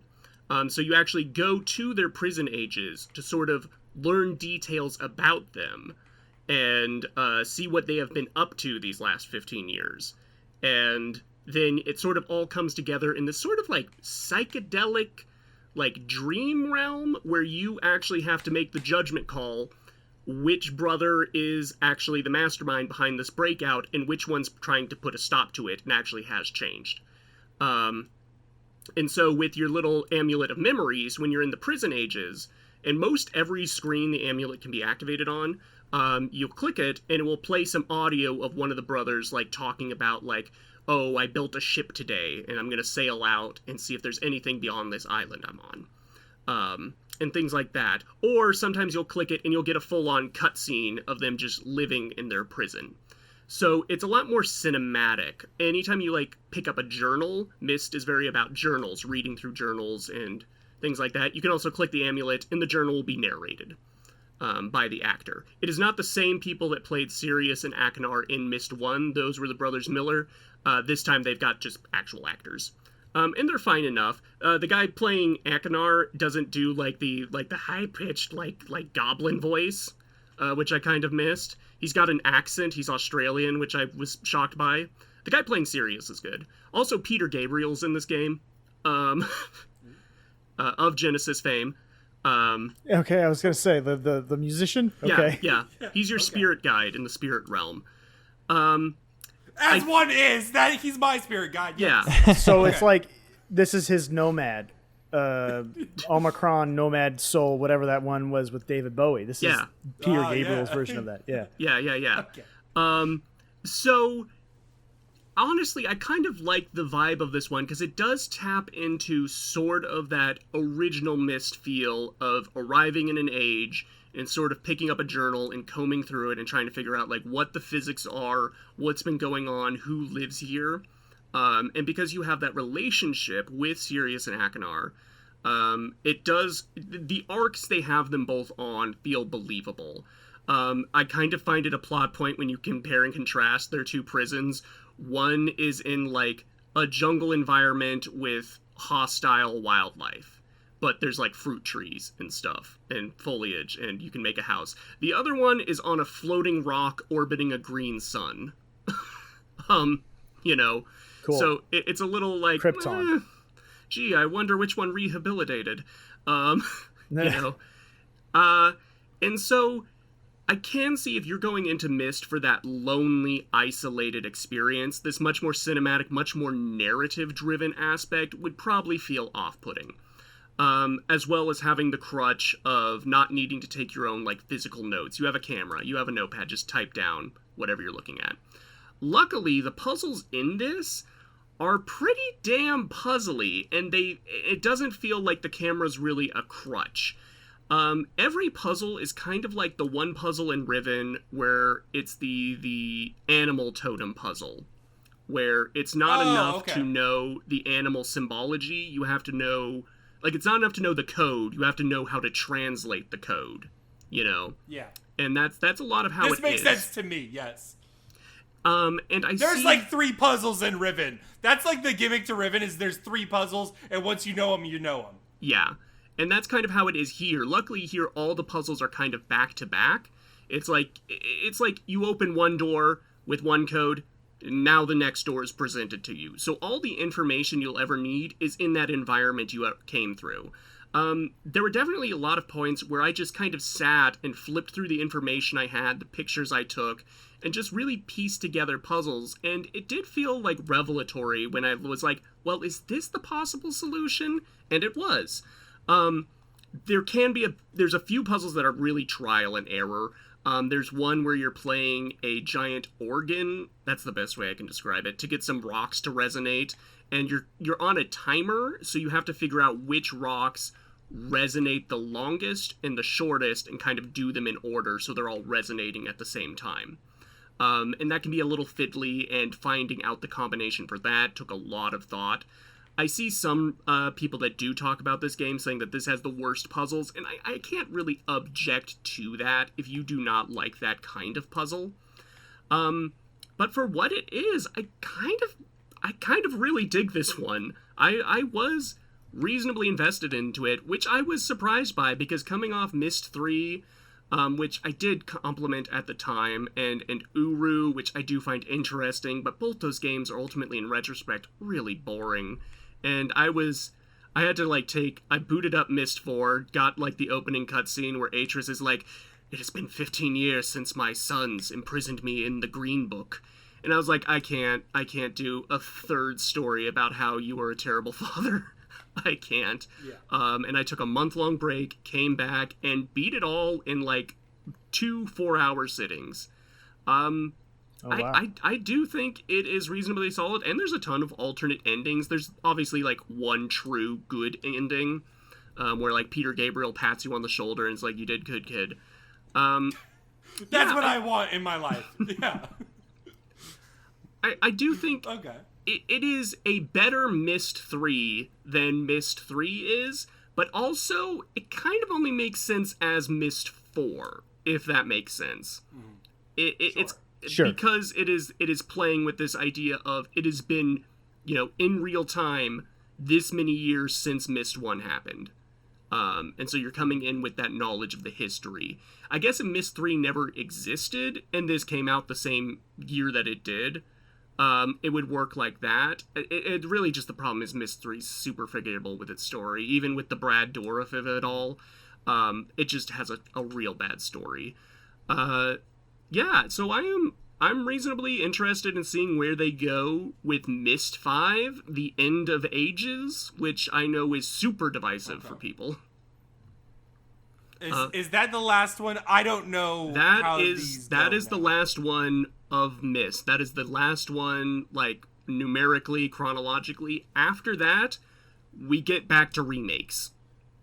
I think Myst is in dire need of an actual reboot. Like, let's just go back to Myst 1 and do it a little bit differently. I feel like you could... I'm just imagining the trailers in my head. I think you could get people who know nothing about Myst excited just on the text alone. Just MYST, that's already hype. It's already hype. You got to show someone something first and they don't know what they're looking at. They're like, wait, what is this? And it's kind of like, then it just shows itself. I feel like you could get a really hype moment. A lot of people pretending they know what it is. I think Myst is ready. I think it's ready for its time. It's time for Myst to come back. I mean, Cyan's doing all sorts of projects. Like, they did the Unreal 5 Myst and Riven remakes. Like, the Riven one came out last year. Which I will get to. If they want to do one of those of Myst 3, sure. They should. Oh, no. I don't know about, like... They should make a new one. I agree. I think it's just one of those things where the longer I'm getting into the franchise, I think you really only need one Myst. I think one is all you need. I think you can do games inspired by Myst. But I don't know about, like, a reboot, reimagining, remake, because so far in all these Cyan games I've played, nothing has topped OG Myst, like the original, like, slideshow, low-res graphics. I don't know Myst. about this. Murph, we'll agree to disagree here. Riven is good. I think Riven belongs. Riven is gosh darn interesting, and I would not remove it from chronology, Yeah, I think it's a must play. For me, I like Riven more than Myst. Yeah. That being said, I mean, it's a Miller thing, right? Millers had intent when they made those two games. Ubisoft did not. Ubisoft wanted. Yeah. That's just what it really is when it comes down to it. Okay, so what is the landscape of Cyan slop mislikes? What are we looking at here? Like, what is out there? For people who love this stuff, where would you point them towards? Obviously, the remakes probably are where maybe some people who are totally new to this would want to go. Let's say me, for example. Sure. Would I go play that, or would I play, some weird indie thing that's maybe more accessible or a little bit more refined or modernized or whatever? Brendan, you should 100% play Myst first. Yeah. It's the only video game my dad has played, so I should probably play it at some point. Played a just to be banger. like, Yeah. If you had to play one, it was a banger. But he was inspired when he played saw the one, that Brothers was it. Miller in the Gap ad. I don't even know if he beat it. I just remember watching him play it, being like, "This is the video game. What are you doing? Yeah. You're just looking at stuff." So there is And now a lot of... that's every type of game I love. I just want to walk around and look at stuff. So you're probably right. I should probably play Myst. Yep, 100%. As far as Myst slop, Murph is called. I can't really speak to Myst slop in the indie scene. Sorry, no. Myst likes and Cyan slop. Sorry. Yeah. Yeah. Is that the Riven genre core. now? We're gonna put that up there with Friend I don't know. Slop and Metroid Branias. Yeah. I mean, when Myst came out, there were like a ton of imitators. Even games that like weren't like Myst, that came out before Myst, like Journeyman, their sequels were modified to be more like Myst.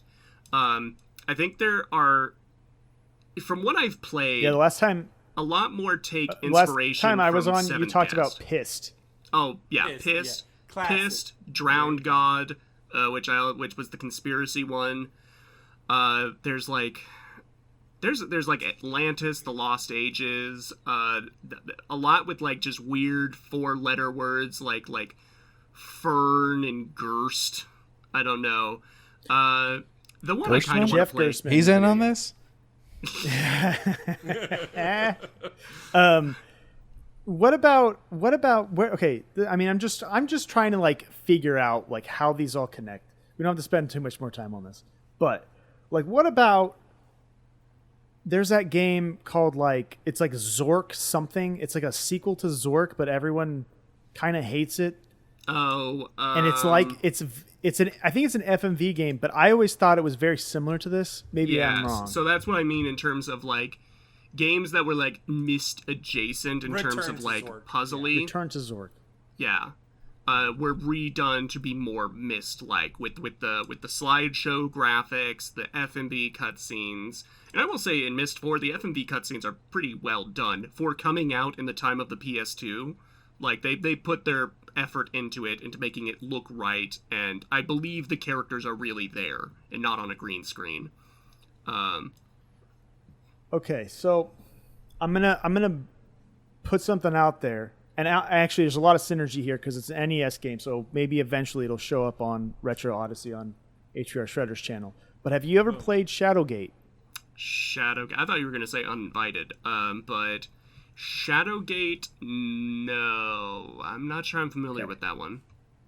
Never even heard of it. It is a first person, not dungeon crawler, excuse me, first person adventure game, point and click adventure game like this, but with the thematic and aesthetic milieu of a dungeon crawler.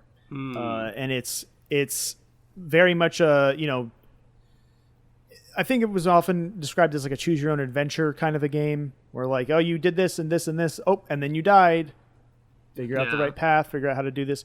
And that is to me the closest to a Myst like that I have played. And I don't know if they're all that similar. I'm but, seeing here that a remaster was just ported for the Playdate. The Playdate. Don't bring that up. We can't talk about the Playdate right now. It got a remake. It did get a remake, and also there's a version of it on the Nintendo 64 that I'm not kidding is a Kingsfield-like. But anyway, yeah. I just wanted to put that out there as like a game you should maybe check out sometime. I don't know, because I did, when I was putting together my playlist, I was like, maybe I'll look at some of, like, the Myst likes that came out, like Shiver, that was done by Sierra, that was their take on Myst, and things like that.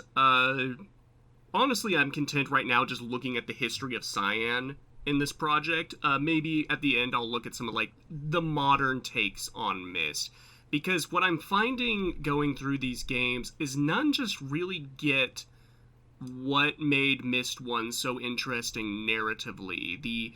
There's games like to leave you to sit with your own thoughts with like puzzles and things like that, but Myst really lets you breathe in the moment of like just total ambiguity of what even genre you're in for the story. You know, you wake up on a dock. You picked up a book in a void, and you're on a dock. And you go into a library, and you just read the journals of this wizard that lived there. You know, you are lost. Yeah, It is 100% the feeling of being lost. Yeah, and it's great.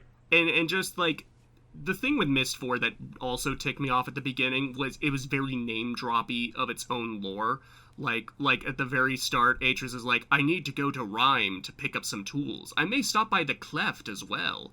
And then like sometimes in the journals by the brothers, they're like, oh man, remember Brad Dourif? Remember how we tied him to a rock? You know?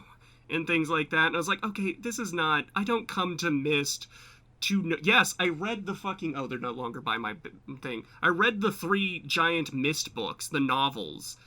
I didn't think I would be seeing so many callbacks to them. You know? Ah, well. C'est la vie. It's a multimedia experience. I mean, Just hey, like you know... Aloni. Yeah. Sure. Maybe.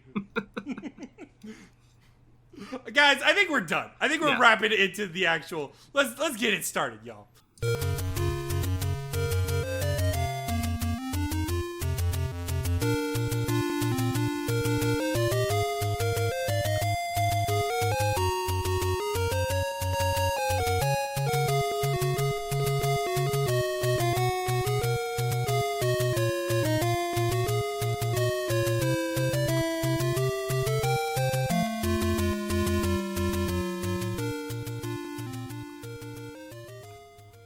This week's first game of the week is the 1986 classic, The Legend of Zelda.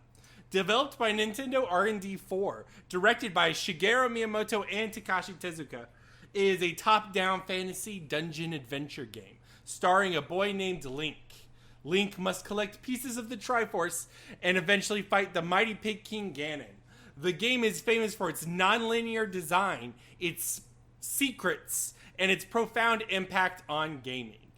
That's all I'm gonna say right now. Friends, what do we think of The Legend of Zelda? I'm gonna start by highly recommending HPRshredder's 2 videos on the topics. He did one for Legend of Zelda and one for Zelda 2. That's why we invited him on. He knows what he's talking about. HPR, what did you think of the game?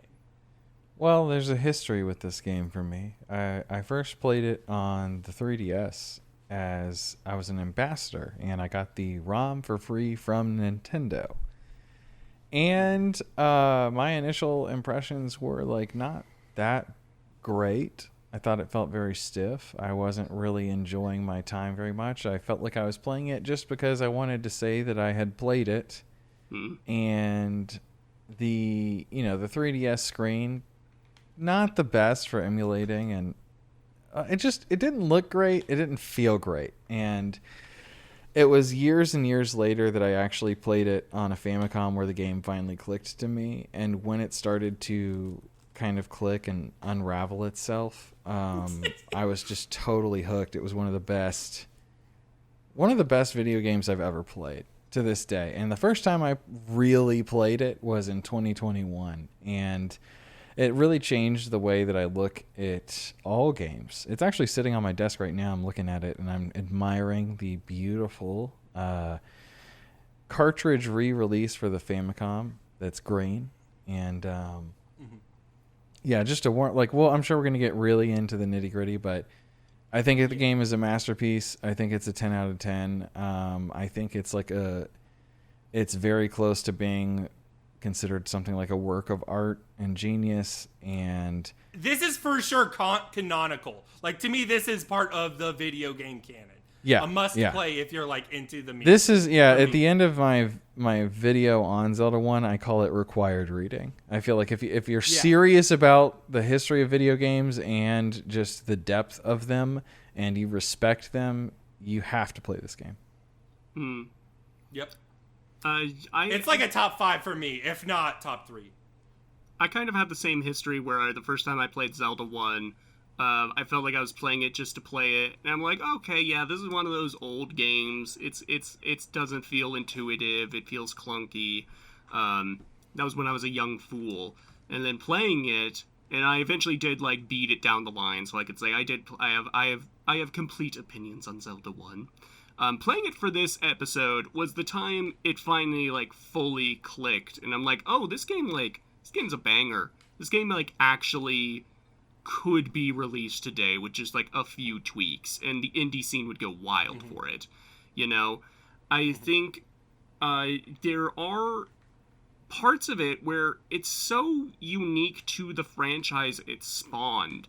If you ask me what's required reading for the Zelda franchise, before this episode, I wouldn't have actually, like, I would have said glance at Zelda 1, but for the actual structure and what we know of from Zelda, you know, you kind of have to jump to more like Link's Awakening or Ocarina of Time as, like, what set the meter for, like, okay, this is, you're gonna get, like, a little, like, vignette to set you up to go into the dungeon, and by beating the dungeon boss, you have solved the problem. You're gonna pick up, like, an arrow, a bow and arrow, and that's going to help you beat the boss because he's going to have a big eye that opens and you shoot him with the bow.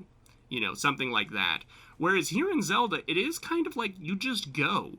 You go and you build a kit and you build knowledge of the world. And even then, the world is so different in tone from other Zelda games and even other Zelda, other fantasy titles. The fact that the NPCs are, like, hiding in caves because of the monsters. Like, it's all, there's no towns. It's all ruins and dungeons and forests. Yeah.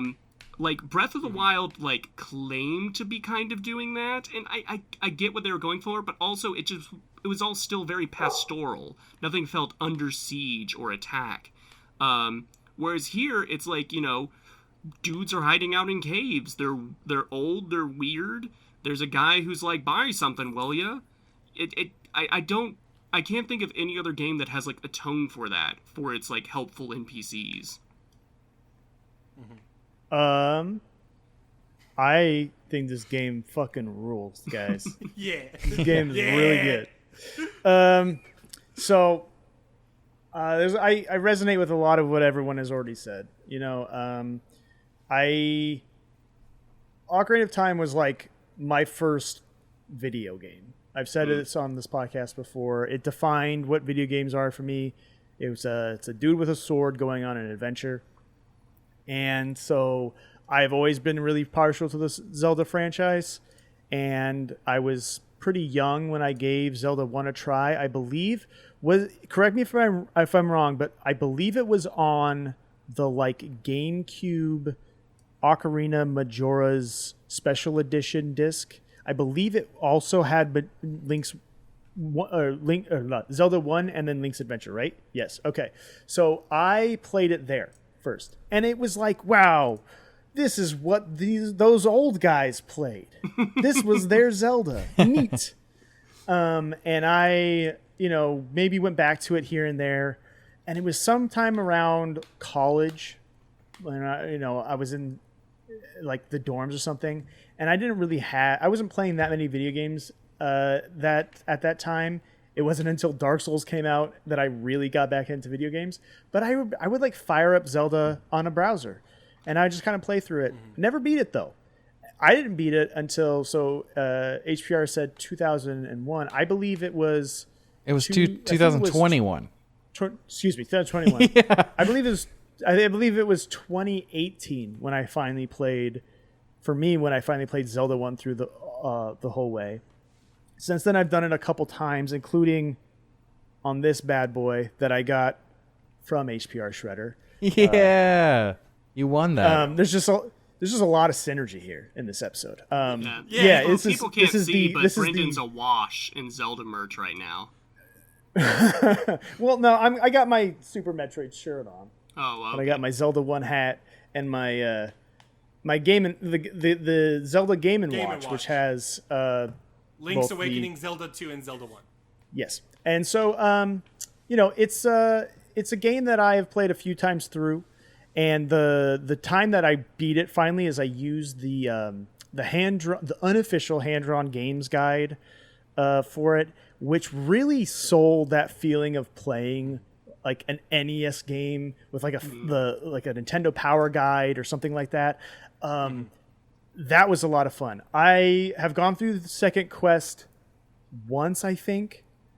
But yeah, I mean, 10 out of 10, top 5, top 3, certainly for the Zelda series. Absolutely. Like, there are games that I've gone back to, you know, in the last, I would say, decade, you know, going back and like playing older games that I'd never played growing up. And there's stuff like Dragon Quest, the original Wizardry, you know, that from this like 1980s era where you play them and you go, wow, they made a perfect game. And that's how I feel about Zelda 1. Like it's one of those examples of like this is just they just made a perfect game, and it took me a while to come to that realization. But once things clicked, once you met it on its own terms, and it opens itself up to you, and you can really experience it properly.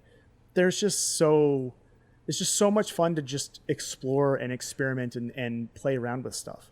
It's a game that hits different after you give up on it twice and finally come back to it, and you're like, actually, hold on, let it cook. I mean, and that's like that's the Dark Souls experience Same. for a lot of folks. That's for sure. It's a lot of these games where it's like you have to take a couple bites, let it digest, acquire the taste, then come back and you can fully appreciate it. You need to change your thinking, and not in the way of you kids, you and your yellow paint. It's more like bombs, okay? Bombs to find secret passageways in the dungeons. Early on, you may think this is not intuitive. How am I supposed to know that? And then it clicks. Oh, look at your map. You have a dungeon map. It shows where rooms are. Oftentimes, if you bomb the wall between adjacent rooms, it creates a path, and you can just do that. And then suddenly you don't need to look at a guide, and it's like, how do I get out of here? And also they just drop bombs frequently in rooms that you need to use a bomb in, so it's like, how do I get out of here? Try a bomb, and the same thing for finding dungeons on the overworld. This time I only needed to use a guide twice, once to find the 9th dungeon because I had completely forgotten where it is, and the other time to find the route to the silver arrows. Because that last dungeon is a bit much with the secret paths. It's huge. For sure. Yeah. Oof. Guys, I love this game. Mm-hmm. My experience is slightly different. I probably beat this game in I wouldn't be able to get... Before 2010. Before time again, began. the first two Zelda... Before time began. Yeah. Woo. Because I played Wind Waker and I played this on the Game Boy Advance. And these would be my escape games. These would be very fantasy. These would be the worlds I escape to and sort of breathe in. Breathe in the salty air of the ocean. But for Zelda 1, it was sort of existing and figuring out how the actual world worked, sort of surviving. This is a very hostile environment for an overworld, but also it's sort of freeing, especially when you know what to do and where to go. Because of the non-linearity of the dungeons, I have a pattern in my head of the dungeons I go to. I go to 1 and then 3 and then 2 and then I go to 4. Then I go in order. I skip 2 because 2 is always in a weird spot. It's tucked away in a corner, or not in a corner, but it's tucked away in the forest. Yeah, it's harder to find. Yeah, it's hard to find. Whereas 3 is 2 screens away and it's just fucking easy. So it's boom, boom, boom. It's just so much I like about the game. Another example that makes me really breathe in the overworld and then enter these dungeons is that the dungeons are really hard and they are combat focused and they do require and ask things of you. So this is, I think, the Zelda game where you have to prepare the most for a dungeon before you walk in. Specifically with having bombs, having potions, having rupees, which are ammunition for your arrows. Stuff like that, where you have to grind a little bit. Zelda 2 also has grinding, don't get me wrong here. But this is a game where you grind a little bit, you prepare, and you go, okay, I think I'm ready for the next dungeon. And then you go in, and then you sort of explore things. I also love how the geography works. Each screen, especially in the overworld, has identifiable markers, and the terrain and geography just looks and breathes to you. The bombable areas in the overworld are actually pretty signposted, or at least very clearly there's no signs. It's just a vibe that I could probably bomb there. And you do bomb there and you find something. Yeah. And it's crazy. It's insane. I just love shit like that. It they psychically call to you in the same way that that illusory walls do in Dark Souls. Yes, exactly. You're like, I'm gonna try it, and then boom, oh, yep, Yeah. dungeon. Yep. For me, it's not It's so how much it's shaped. the prep. It's not really like a grind so much as routing. Because once you have knowledge of like where the major upgrades are, the different swords, the different tunics, things like that, heart pieces, you know. And you know, I can imagine back in the day you would need your Nintendo Power or something. Like, you know, you get the clue to speak to the old man at the grave. Well, there's like 50 gravestones, you know, and it's sort of trial and error. But once you know which gravestone, then I could imagine replaying this game and being like, you know, before I tackle Dungeon 7, why don't I just pop over here and get that sword, you know? And the enemies do feel oppressive. They do a lot of damage, but what I like about this, and what I usually like in games, is that the upgrades you get are significant. Like, starting with the wood sword and switching to the sword you get at the waterfalls, that's a much more powerful sword, and you're suddenly bopping dudes in 2 hits that were taken like 5. And it's the same thing when you get like the super special sword in the grave. And it's true for the red tunic and the blue tunic. Like, suddenly you're just taking much less damage and you feel powerful. Like, these dark nuts ain't shit to you, you know?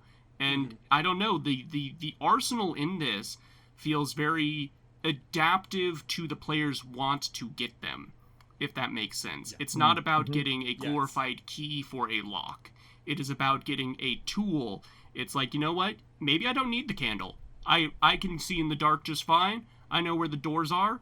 I don't need no candle. And then sometimes you're like, maybe I need the step ladder, which when I was a kid I always thought was like a second raft, like a bridge, but the fact it's listed as step ladder, that's very funny to me. It was a Strand type game before Death Stranding ever existed. Yeah, basically, yes.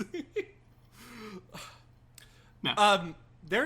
There's still a lot to go over in this game. I think one of the things it's also very Dark Souls in that, and it's hard for you guys, I guess, but you guys probably had similar things. Like Brendan with the guide, is this game is sort of built not just on intuition, but sort of a community vibe. Dark Souls, like a lot of whispers and a lot of stories and anecdotes from your friends. This is a playground that they type did something game. really cool.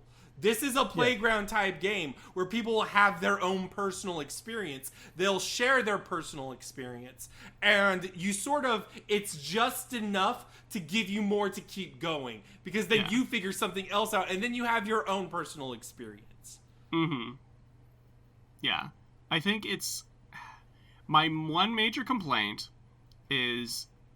Towards the end, it does get pretty combat focused. And I don't think this game does focusing on its combat well. You know, I think there's an upper limit for how many dark nuts and blue whiz robes you can have on screen at one time, and they bypass it pretty early on. It's not even a factor of like, oh, this is too hard, I want my baba. It's more just like, this is wasting my time, you know? It doesn't feel like a designed encounter. It feels like the dev was like, we need to stretch this game out. Just drop a shit ton of enemies in this room. I think you encounter some of those rooms with lots of enemies in the mid game, honestly. Yeah. Like, it's like those Dungeon rooms 3 is full when they of start dark dropping nuts. the dark nuts. Yeah, exactly. I think Dungeon 3, there's some of those rooms, and those can be picked away with the bombs pretty easily, I think. And you know, even in some of the later dungeons like Dungeon 8, you've got like it does that thing where previous bosses are now like just in mini regular bosses rooms. or like inner rooms. Yeah, it's like holy shit. Like Yeah. I don't know that was my experience, but I do agree with you that the combat in this game is not its strong suit. I would agree with that. Yeah. Just because it is a little stiff, and it is something that Zelda 2 does a little bit better in terms of just like if we're talking about strictly the fun of the combat and the options. Like the side items in this game, the tools that you have there, like the boomerang, do introduce some like really interesting things. But yeah, it's it's not why you're playing the game. So if you're experiencing a little too much combat, I think I kind of understand where you're coming from. Yeah, I think that is it's. I think I'll probably touch on this a little bit more when we get to the second game. But the lineage that Zelda is operating in is one that it was very, like, there's two different sides of it. We got, Japanese PC action RPGs like Xanadu and Ys and stuff. And then on the other side, you've got like arcade games, like adventure arcade games like Tower of Druaga. And it's kind of mashing those two things together. And they like the adventurous stuff that you get from more of the PC RPGs is really, I think, the stuff that's memorable about this game. It's, the weird little quest lines, the secrets, the way that they streamline what you were doing on like a keyboard, and like these have all this dialogue and stuff into tiny little text boxes and a thing with like a D-pad and 4 buttons. And it's that same elegance and like economy of resources that makes Dragon Quest 1 still so successful. It's very similar in how it's a full adventure that is compacted in this little thing, but you still get the feeling of like this grand epic adventure.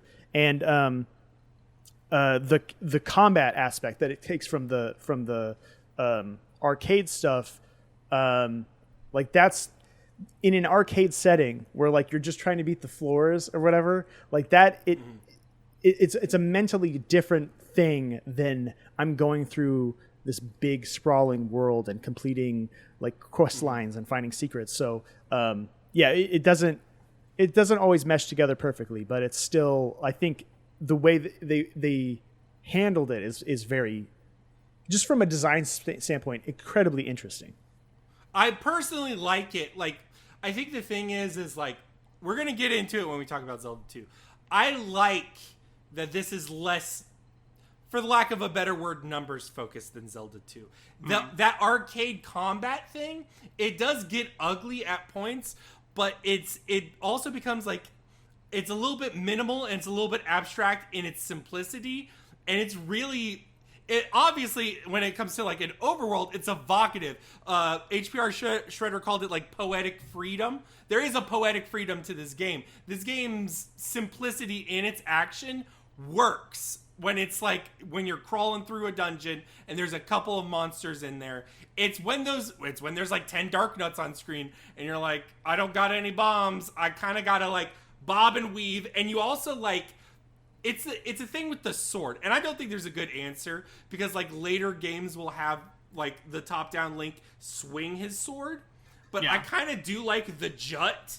He sort of just jabs the sword out.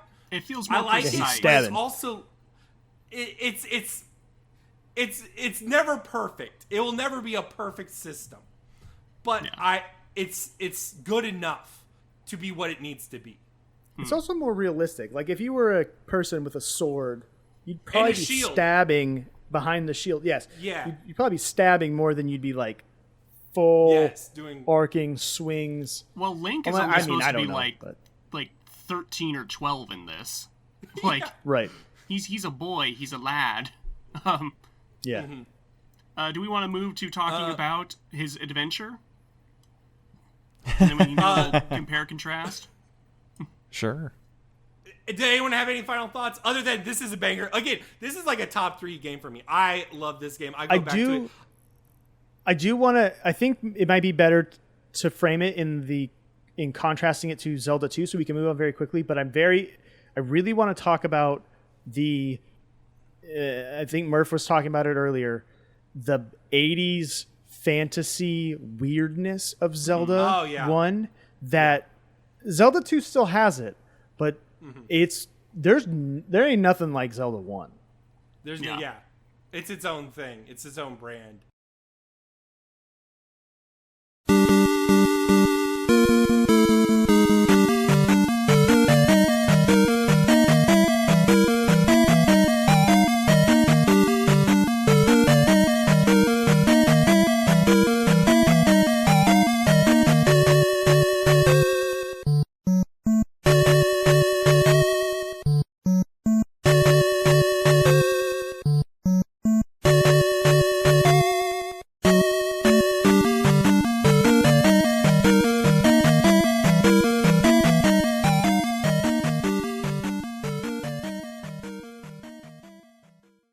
Our second game of the week is Zelda 2: The Adventure of Link, released nearly a year after the first one and envisioned as a radically different game from its predecessor. Zelda 2 is a 2D side-scroller with RPG elements.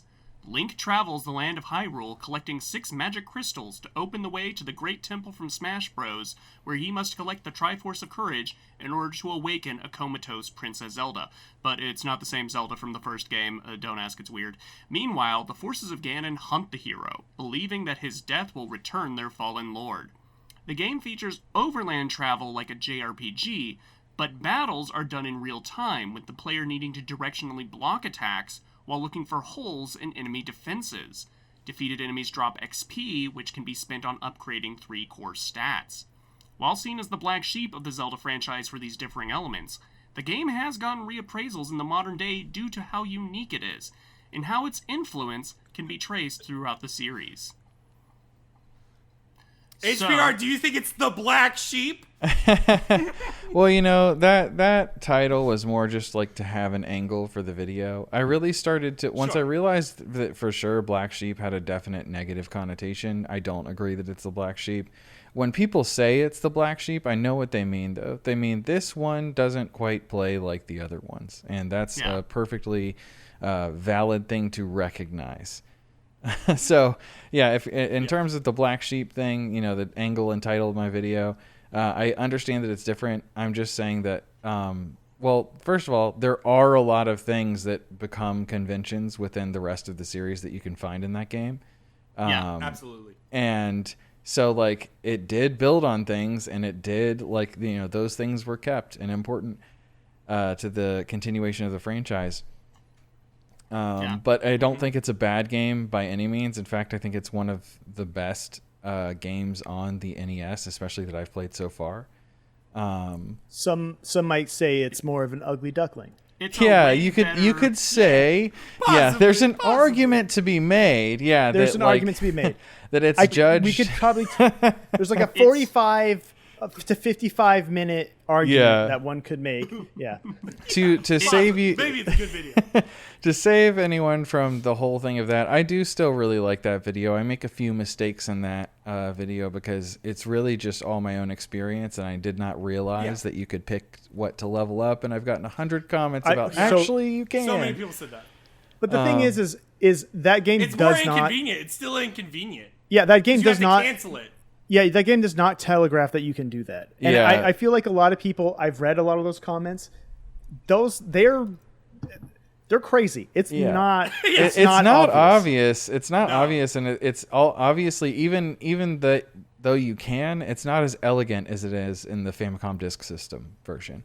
But to give my 2 cents on this game, just before we move on to everyone else's thoughts, I think that this game is also a 10 out of 10, and I just think that it's more of a video game than like an artistic statement like Zelda 1 is. I think it's more of like, this is, once you master the combat and you understand how to fight the enemies, like you put your time in and you can work the game, it's just an absolute blast. And it's just a video game. Maybe one of the more video gamey Zelda games in existence. Here's what I'll say, and this may seem like counter to things I have said in past episodes and what have you, but I think Zelda 2 is a banger if you play it with a guide. I agree with you. If you play it completely blind, you will be miserable. If you know what it is doing, where to go, what to do, then you can focus on the gameplay of it. And as Shredder just said, the gameplay actually kind of slaps for an NES game. Honestly, it's not really a great Zelda 2, but it's a pretty good Castlevania 2. It's very similar to Getsu Fumaden. Getsu Fumaden is the game I always think of when I compare these two games. Yeah. Here's what I like. I like that it is you are not building a Link that has an arsenal, you are building a Link that has a skill set. It is about becoming physically stronger, not just through the stats, but this Link is a mage. He's a wizard. You have spells, and the spells feel powerful. a jump spell, a spell to heal yourself, a spell to turn into a fairy and cross gaps. Like, I kind of like that in comparison to the rest of the series where you're building an arsenal, a toolkit. You know, you're getting your claw shot, your bow, your fairy slingshot, what have you. And it makes this Link, like, feel really, I don't know, like, skilled. I think, like, the last time they had, like, swordsmen on the map that teach you new attacks, like, was until, like, Twilight Princess, you know? Yeah, you're right. It does make you feel Wind Waker skilled. kind of does that. Yeah, I guess you do have, but you learned the guy. Tempest Slash. Yeah. Yeah. I don't know. I think when and you know, it does feel clunky, especially it has the same issue as the first game where late game the encounters don't really feel designed. It feels like they're just dropping tough enemies in front of you in really hard to fight situations just to pad runtime, and the combat doesn't sing there. But honestly, when you're going like toe to toe with a Dark Nut in this, or the final boss with Dark Link, if you're playing that as intended and you're not crouching in the corner, that's a really fun fight, you know? And you can't really get that from other Zelda games because they're not so focused on the minutia of the combat. Well, to me, this is like the divergence and the difference. To me, you can look at any game. You point to like an element of it and be like, that's a Zelda 1 thing or that's a Zelda 2 thing. Like Zelda 1 is the soul and the heart, but like the Zelda 2 is the mind and the body, perhaps. Sure. And like sometimes like a Zelda game, for instance, or a Dark Souls or whatever, will have more Zelda 2 than its previous Zelda 2. Like I think Ocarina of Time focusing more on sword combat was a Zelda 2 thing, because Zelda 2 it demands that you look at the enemy and look at how that enemy functions and its patterns, and then you base your combat on that. And you're doing it one by one, that specific encounter, and it makes combat more engaging directly. And so Ocarina of Time, like the 3D space tries to do that, and then like you look at Skyward Sword, and Skyward Sword is like super like, we want you to experience and think about where you move your sword. Zelda 2, point at it. Or like the expanded magic systems, things like that. I like Zelda 2 a lot. I agree with you, Murph. This is, to me, a guide game. Mostly because it's a scenario where there's a little bit more structure. And it's still freeform, but because of how the structure goes, that you probably need to do some things. And you need to know where to go for those things. That's just the reality of it, especially in the overworld. Now, thankfully, the overworld's not intimidating. You do get random encounters when you cross into people, but there's safe zones like the paths, and there's, you know, it's all manageable, and it's a manageable grind when you are engaging in those combat encounters. It's never bad, but it's just a little bit different, you know? What about you, Brendan? I think that Zelda 2 is a 10 out of 10 video game. Probably one of the top 5, top 3 Zelda games ever made. Zelda 2, for a long time, I would have told you it was better than Zelda 1. I'm not even kidding. I don't think That's a little wild, but okay. I don't think it's think valid. I feel that way. That's not the first time I've heard that. It's fair. Yeah, I don't feel that way necessarily as much anymore. I think they occupy such different design philosophies that it's almost it's a true apples and oranges situation. But what they are still so connected to it feels like it does feel like Zelda. Like I think there so many people have hyperbolically pushed this game in, maybe not so much anymore. I do think that there's been a lot of revision, proper like reappraisal. But for a long time, people were like, it doesn't even play like Zelda. It has side-scrolling combat, and it's all weird and confusing, and like there's a bunch of towns it's more like Dragon Quest or Final Fantasy. To some degree, yeah, that's true. But I mean, what you're doing in this game is you're getting items to, to overcome specific obstacles in the overworld or caves or dungeons to unlock new sections of the overworld, caves, or dungeons. That's just Zelda. And people like to compare it to Dark Souls or something with the combat. I get it. I get that's why it's there. They compare it with, even myself, to Simon's Quest and some of its more freeform, adventurous structure. There's even games like Infernax that take Zelda 2 and Simon's Quest and put them together and make a really good game. But over the years, something that I was alluding to when I was talking about Zelda is realizing, when I was talking about Zelda 1, is realizing that where this game fits in in the 1980s, like early like PC and video game design eras lineage. I recently played Dragon Slayer and Xanadu, and these are early Falcom RPGs. Falcom, yeah. Dragon Slayer 1 is wild. You play on MSX? I played an emulated. Yeah, I played the emulated version of one of the remakes. It might not have been the MSX one. It might have been. It might have been the PC. Was it a PC 90 or PC 88? I can't remember. But the Xanadu remake that was on PC 98 or whatever, that is on Switch. That game, you guys, is Zelda 2.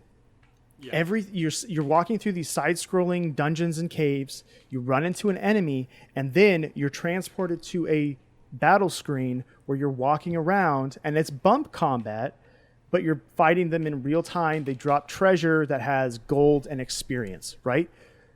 And it really kind of it clicked for me that this is Zelda 2 really truly is an action RPG, and it might be one of the best, certainly of the 1980s, and specifically because of the way it marries player skill through its combat with character progression, the RPG side. So an action game is about player skill, an RPG is about the character you're playing, what they can and can't do. And the way that this game bridges that gap, and it actually almost doesn't. It almost bifurcates its two aspects of its gameplay separately. Yeah. But by engaging with both, you get better at the other. So by exploring, you get new things that make combat better. But by being good at combat, you level up your character. You can do more magic and do some other stuff that allow you to explore more or to use magic more often. I don't know. I find that loop really well designed and really interesting, and I don't think it gets enough credit. I really don't think Zelda 2 gets enough credit for its place in, outside of maybe Jeremy Parrish, who I've heard say similar things to this, of we wouldn't have stuff like modern day East games or Tales games or that sort of thing, I don't think, without some of the stuff that Zelda 2 did. Obviously Falcom was already walking down this path, but they were doing bump combat. Then Zelda 2 comes out and all of a sudden it's wow, we're doing intricate swordplay on a thing again with 4 buttons and a D-pad. So I don't know. I think that there's a lot of, I think this is a really important game. Not only is it good, I think it's a really important game in ways that it just doesn't get enough credit for. Yeah, it does. I think it doesn't get credit partially just because the conversation is all about this is what they did to Zelda, and not holy shit, look at everything this game did and look how fun it is. Can we talk about the downward thrust for a second? The greatest move ever in the history. The Scrooge McDuck pogo. Yeah. The Cranky Kong pogo. It's not even a pogo. It's like a drill.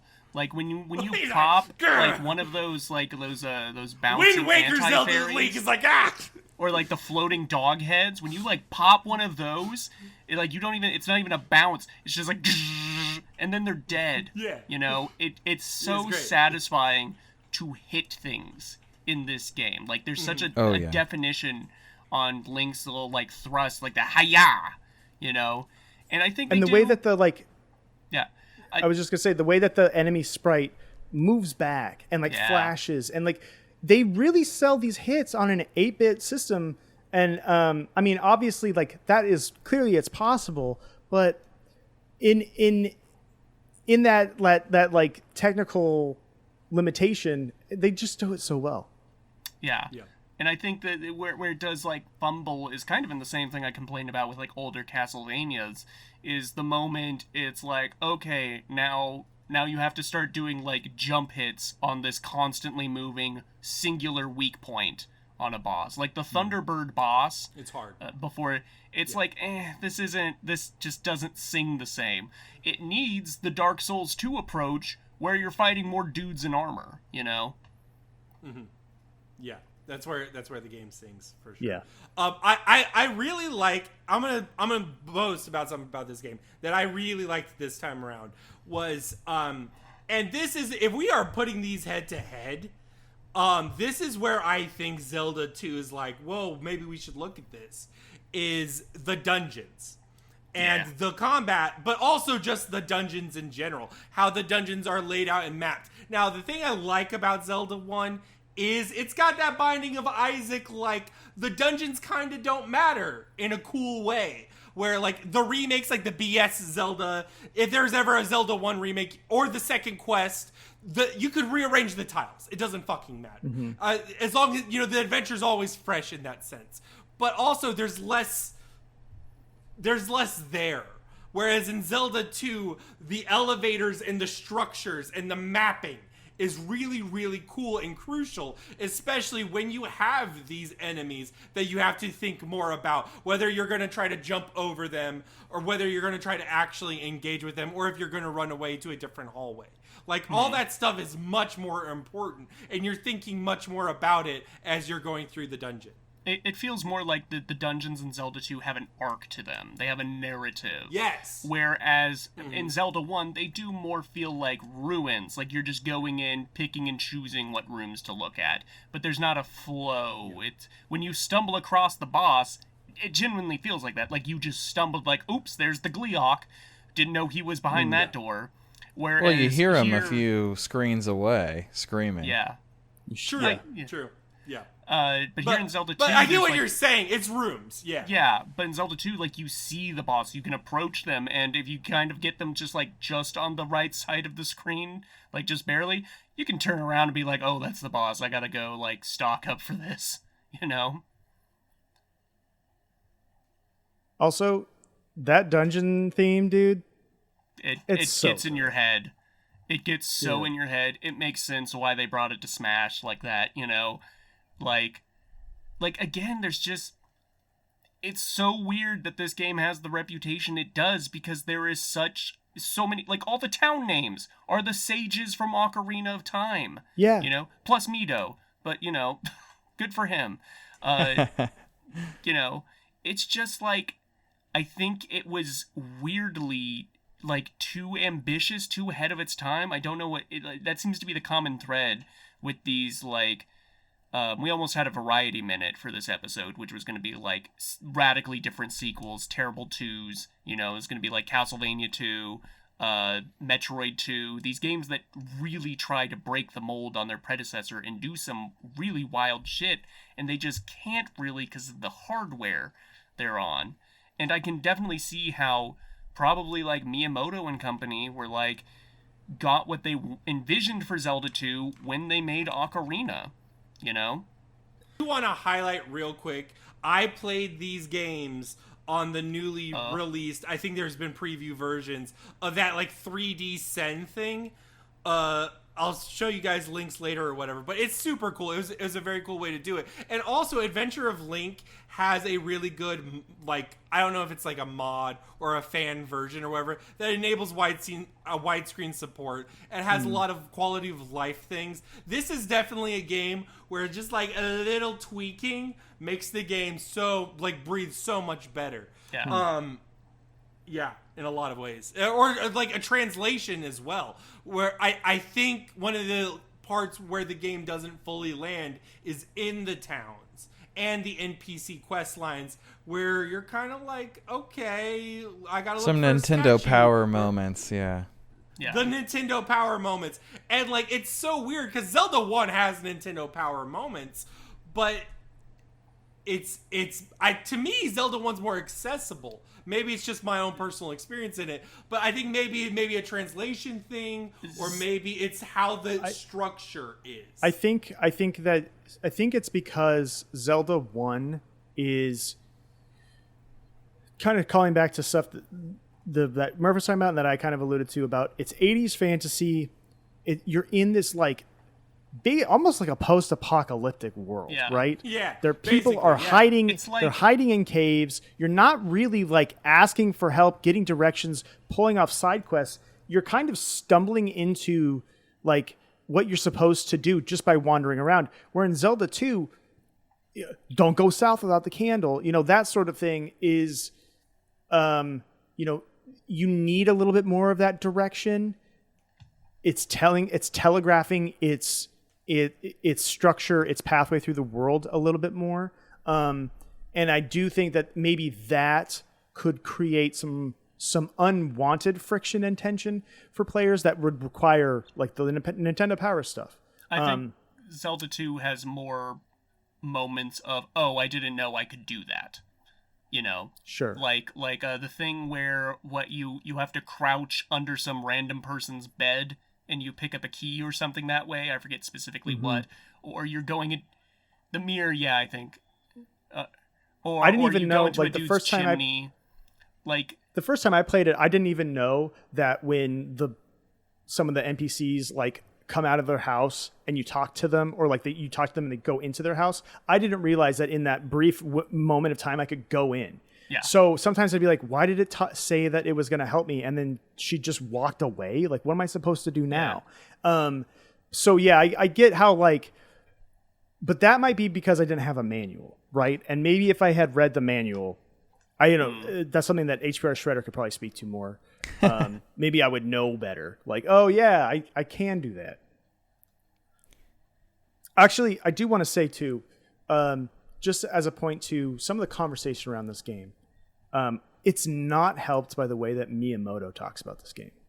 No. Or at least the way he talks about this game is reported on. That might even be an even more accurate thing to say, because so much of it revolves around the game that Miyamoto regrets, the game that Miyamoto says was never good and wishes he could redo and do over. And it's narrative. Like, maybe he's not actually saying that. Maybe what he's saying is like, yeah, I have some things that I would have changed about it. But he probably doesn't think of it as like, oh, my great regrets.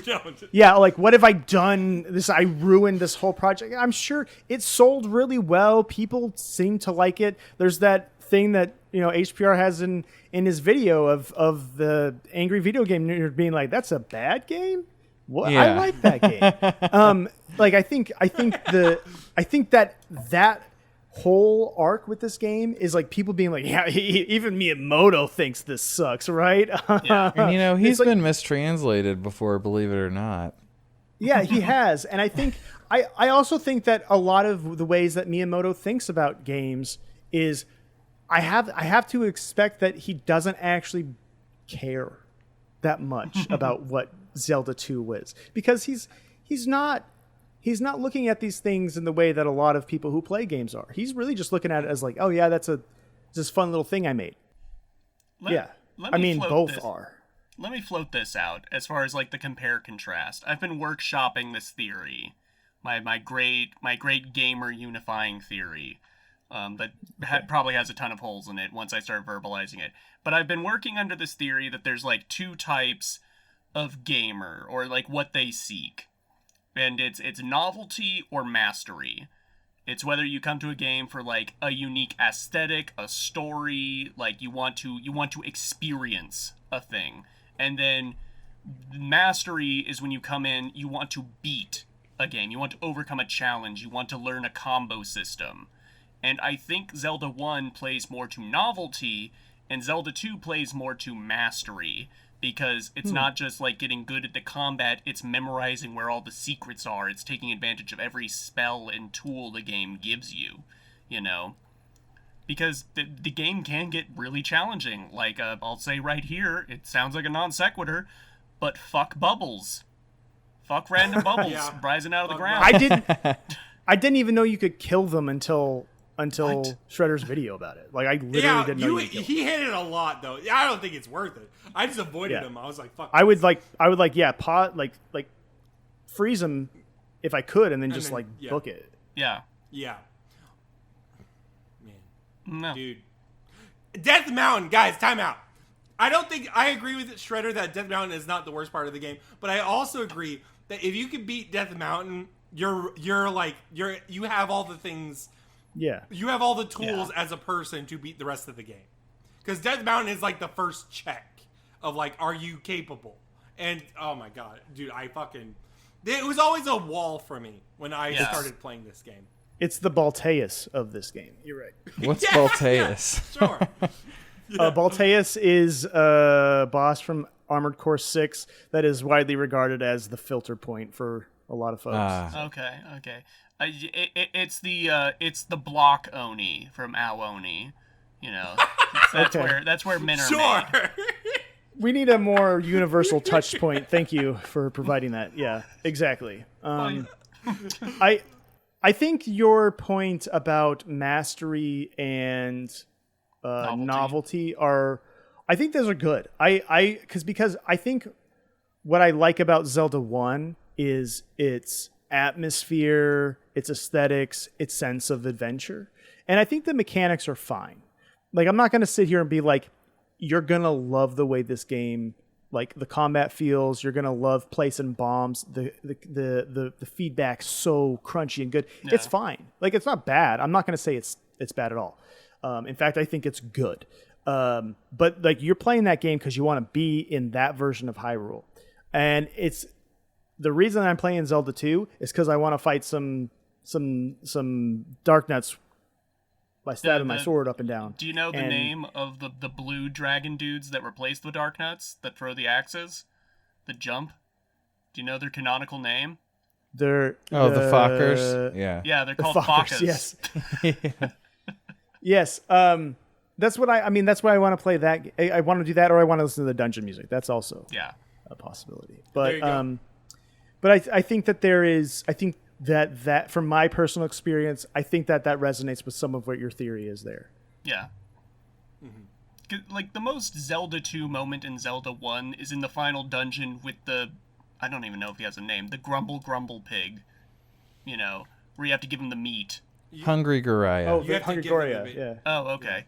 And that's the only time you have to do that. And it kind of feels like a check. It feels like copy protection. Like, did you remember to buy the meat? The random meat? You need it now in the last hour of the game. The bait. It's bait. Yeah. It's the adventure game moment. Yeah, sure. For sure. Yeah. I think, so then, what's the most Zelda 1 moment in Zelda 2? Probably... Maybe just arriving at the overworld of Zelda 1 at the bottom. Yeah. I think, yeah, arriving, like, revisiting a miniaturized version of Zelda 1's map is a neat moment. I was going to say, actually, I think that for me, it was, and this is a personal thing, so it's not going to be for everyone. One of the first times I played it, I followed all the instructions of like, okay, I gotta find, what's the first palace, Parappa the Rapper. Yeah. Gotta go there. I'm gonna find the candle. Yes. Went through the dungeon, beat the boss, put the little stone in the statue, and I left. And I was like, where the fuck was the candle? And I walked all around, and I couldn't find the candle. And just because I didn't take the thing all the way down, but I spent, like probably I don't remember clearly because it was a few years ago, but like I spent probably 20, 30 minutes just walking around feeling like, okay, I missed something here. I bought a bunch of stuff, grinded up a little bit, and I was like, okay, maybe I'll just go back in the dungeon, and there it is. I missed it. And so I think for me at least, the fact that you can just like in Zelda 1, you can just leave. You can just miss mission critical things. And it's on you to figure out where you went wrong. That is still that player the onus being on the player, I think is still a really important part of this game, because I agree. literally the next games, you get in A Link to the Past and Link's Awakening, you can't really do that. Yeah, the game starts to really push you towards it, and then in Ocarina, it's like gone completely. Like, you have to get this thing, you have to get through the dungeon, all this stuff, and it's a smart way to design stuff so that people don't do what I did, but it's just You should also make mistakes. Brendan should be punished. Yeah, well, please punish me. Yeah, I need to play games that physically make me feel bad and hate me. Yes! That's why I play Wizardry and Kingsfield. Yeah. No, but I agree, though. Yes. Yes, I think I do. I like being able to fail a little bit. Yes. I like Yeah. knowing that It I can gives screw stakes. things up. Yes. Yes. I mean, the thing with certain items in Zelda 1 is not everything is actually mission critical. You don't need the magic key. You don't need the magic You don't need the shield. sword. Technically, Yeah. yeah. You don't. What is it? There's like I'm forgetting now. The name of the armor thing, the second armor thing. What are they called? The armor upgrades in Zelda 1? Oh, It's rings. Yeah, the ring. The Rings, power ring, right? the- Thank blue you. The ring. rings, the blue ring. You can. I mean, you don't really need that stuff. Like, you can just you can get through Be that good at the game, game. without like doing those things, huh? Be good at the game. What did you say? Yeah, can just be be good at the yeah, game. yeah. Yeah, exactly. And I don't know. I think that sort of thing is cool. I that's agree. neat. I think that's what leans I into wanted to. what we said with like the playground element of it is like, I could very much see being a kid back in 1986 and saying to like, oh my god, in Dungeon 3 or 4 or 5, whichever it was, I found a magic boomerang, and it's a boomerang that goes all the way across the screen.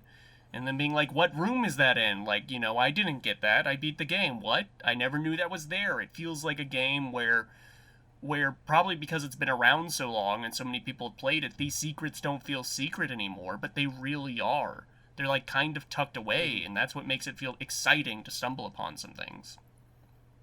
And I wanted to highlight one more thing, because we really haven't talked about it a lot, is the magic system. I feel like the magic system in this is really good and underutilized in terms of the Zelda franchise. The Zelda franchise does look back on both of these games in a lot of learning ways, but they don't really take a lot from them. And I think the magic system here, where you go into a screen and you're like, I really need to fucking heal. So you waste so much of your mana bar just to heal, or you use it for defense, which you use a lot because it guards from hits. Yeah. And you're like, oh my, or it lessens damage rather. And you're like, oh my god, I need this. And you're always trying to manage that bar and hoping you get more mana for drop pickup. And Yeah. I just liked that system because, again, it made me care moment to moment. The problem with Zelda 1 is by the last dungeon, there's so many rooms, so much combat, and it's all okay that you sort of glaze over it. You're like, I want to get this done. That kind of happens in Zelda 2, but at the very least, there's moments where you can snap back in, and you're like, I care again. There's always a more tension to be built to because of the magic system. Yes. Yeah, and I think kind of what I was talking about earlier with the underappreciated aspects of what this game does. Like, if you divorce it from the conversation of Zelda that's as a franchise, like that, the magic system and even the leveling system and the way that it's represented, not with numbers but with icons. Like, when your attack goes up, you get another little sword, you get another little heart or whatever, and that sort of iconography and that way of streamlining the RPG aspects of its design, I just think they're really neat little touches, and it's a very Zelda way of handling a character sheet. And really, we didn't get it until with Breath of the Wild, when your stamina meter goes up with the little circle or more hearts and that sort of thing. Skyward Sword also had a stamina meter, but continue. It did, but it didn't have. You But it didn't. didn't, You weren't upgrading it like you Sure. are in Breath of the Wild and Tears of the Kingdom. And I really do think that in a lot of ways, like it's Zelda 1 and Zelda 2 are the Zeldas that not Tears of the Kingdom so much, but definitely Breath of the Wild is most in conversation with. Yeah. For sure. I think if we're like winding And there's down, still so much to be mined from them.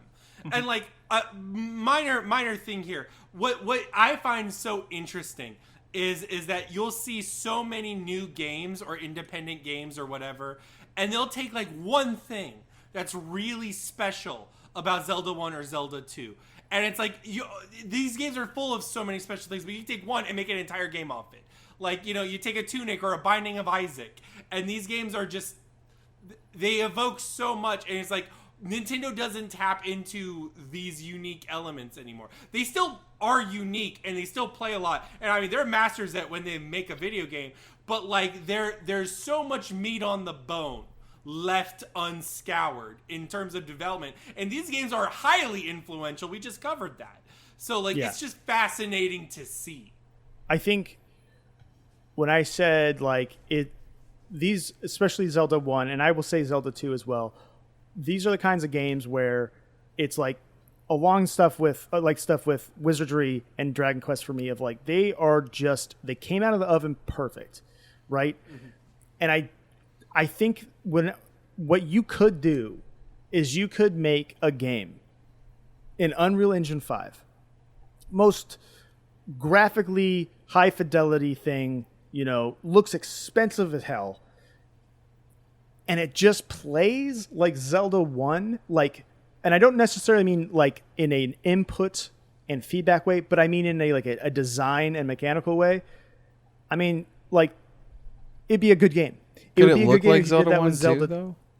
I mean, it should, right? But what I'm saying is like there's like a timelessness of design that I mean, we get some Zelda 1 alikes. You mentioned, but like even like stuff, Eco, to me, like Eco and Shadow of Colossus have like a similar evocation of like a mythical, like, I just love it, and it's essential. And I don't think what I'm saying is it's surprising how people haven't just full on wholesale copied the entirety of some of these games and just been like, and here's a different art style, or here's a different setting. Yeah, you have a video about Dragon Quest. Just copy Dragon Quest. That's literally literally, if you want to make an RPG, just copy Dragon Quest, and you are 90% of the way there. And I get why people might bristle at that and think that that's like a cheat, or like it's wrong, or like you're stealing. And that's not necessarily what I'm trying to advocate for. It's more just like there's so much to learn here. Yes. And so much of it has gone overlooked. Yeah.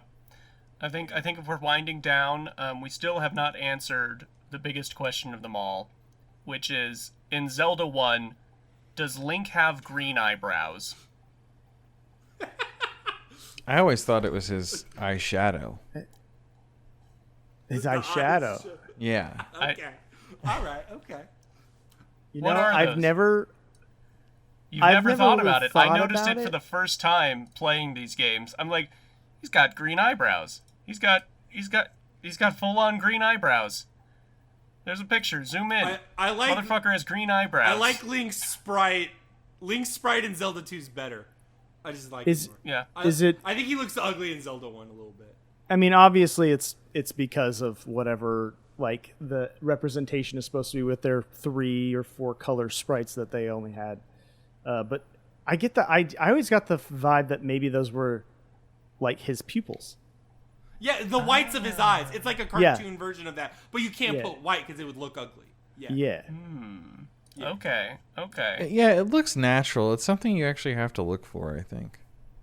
Yeah. I never noticed that. I really didn't. I didn't even know that until HPR's videos that Link in Zelda 2 sometimes has a mouth in one version and doesn't in the other. Yeah.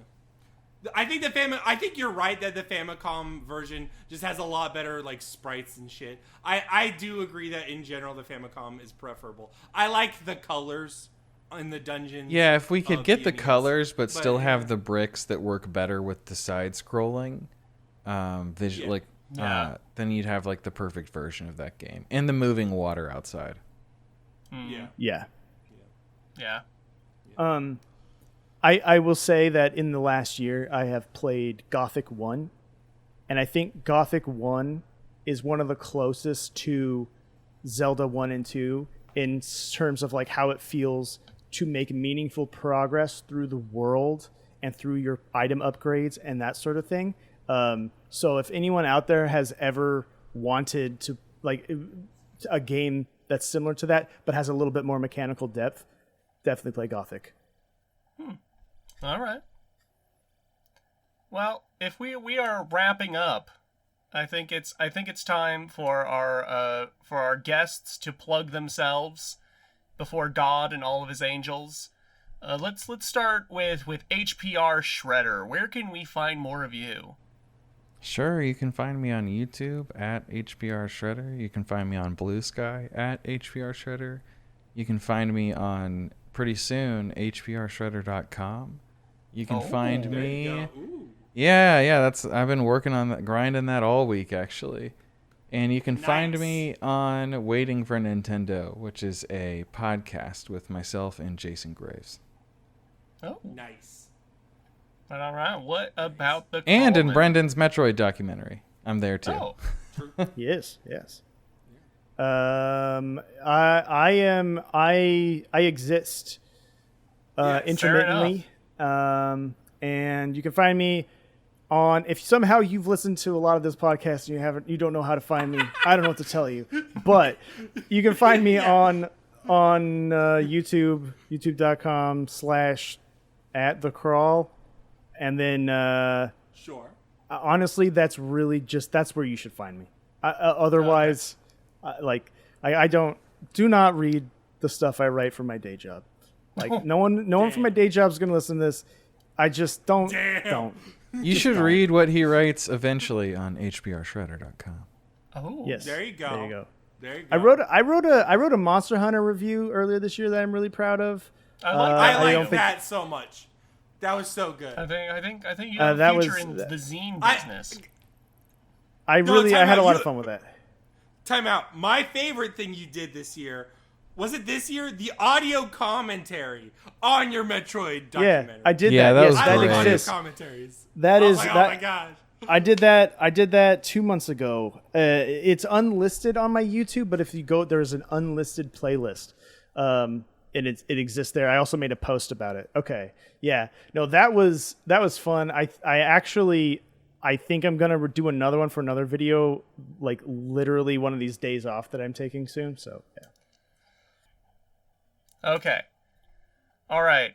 And for Brogan and I as a unit, you can go over to the Daydreamcast YouTube channel, where we do upload some versions of the podcast, as well as some supplemental material, some video essays we have done. Just went up today is part 2 of our playthrough of Halo 3 with a full squad, including Abram and Will Berger.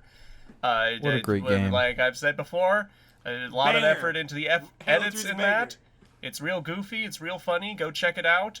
Yeah. I might suicide by Warhog a couple times. For fun. No, that'll be part 3. That'll be part 3. It was originally going to be part 1, Okay. part 2. It is now part 1, part 2, part 3. Okay, Part it's a 2 trilogy. has you murdering Abram in the back of the head multiple times, and none of us noticed. Classic. All right, guys. Thank you so much for joining us. We loved having you here. Thank you, HPR. Thank you, Brendan. I think we're playing out.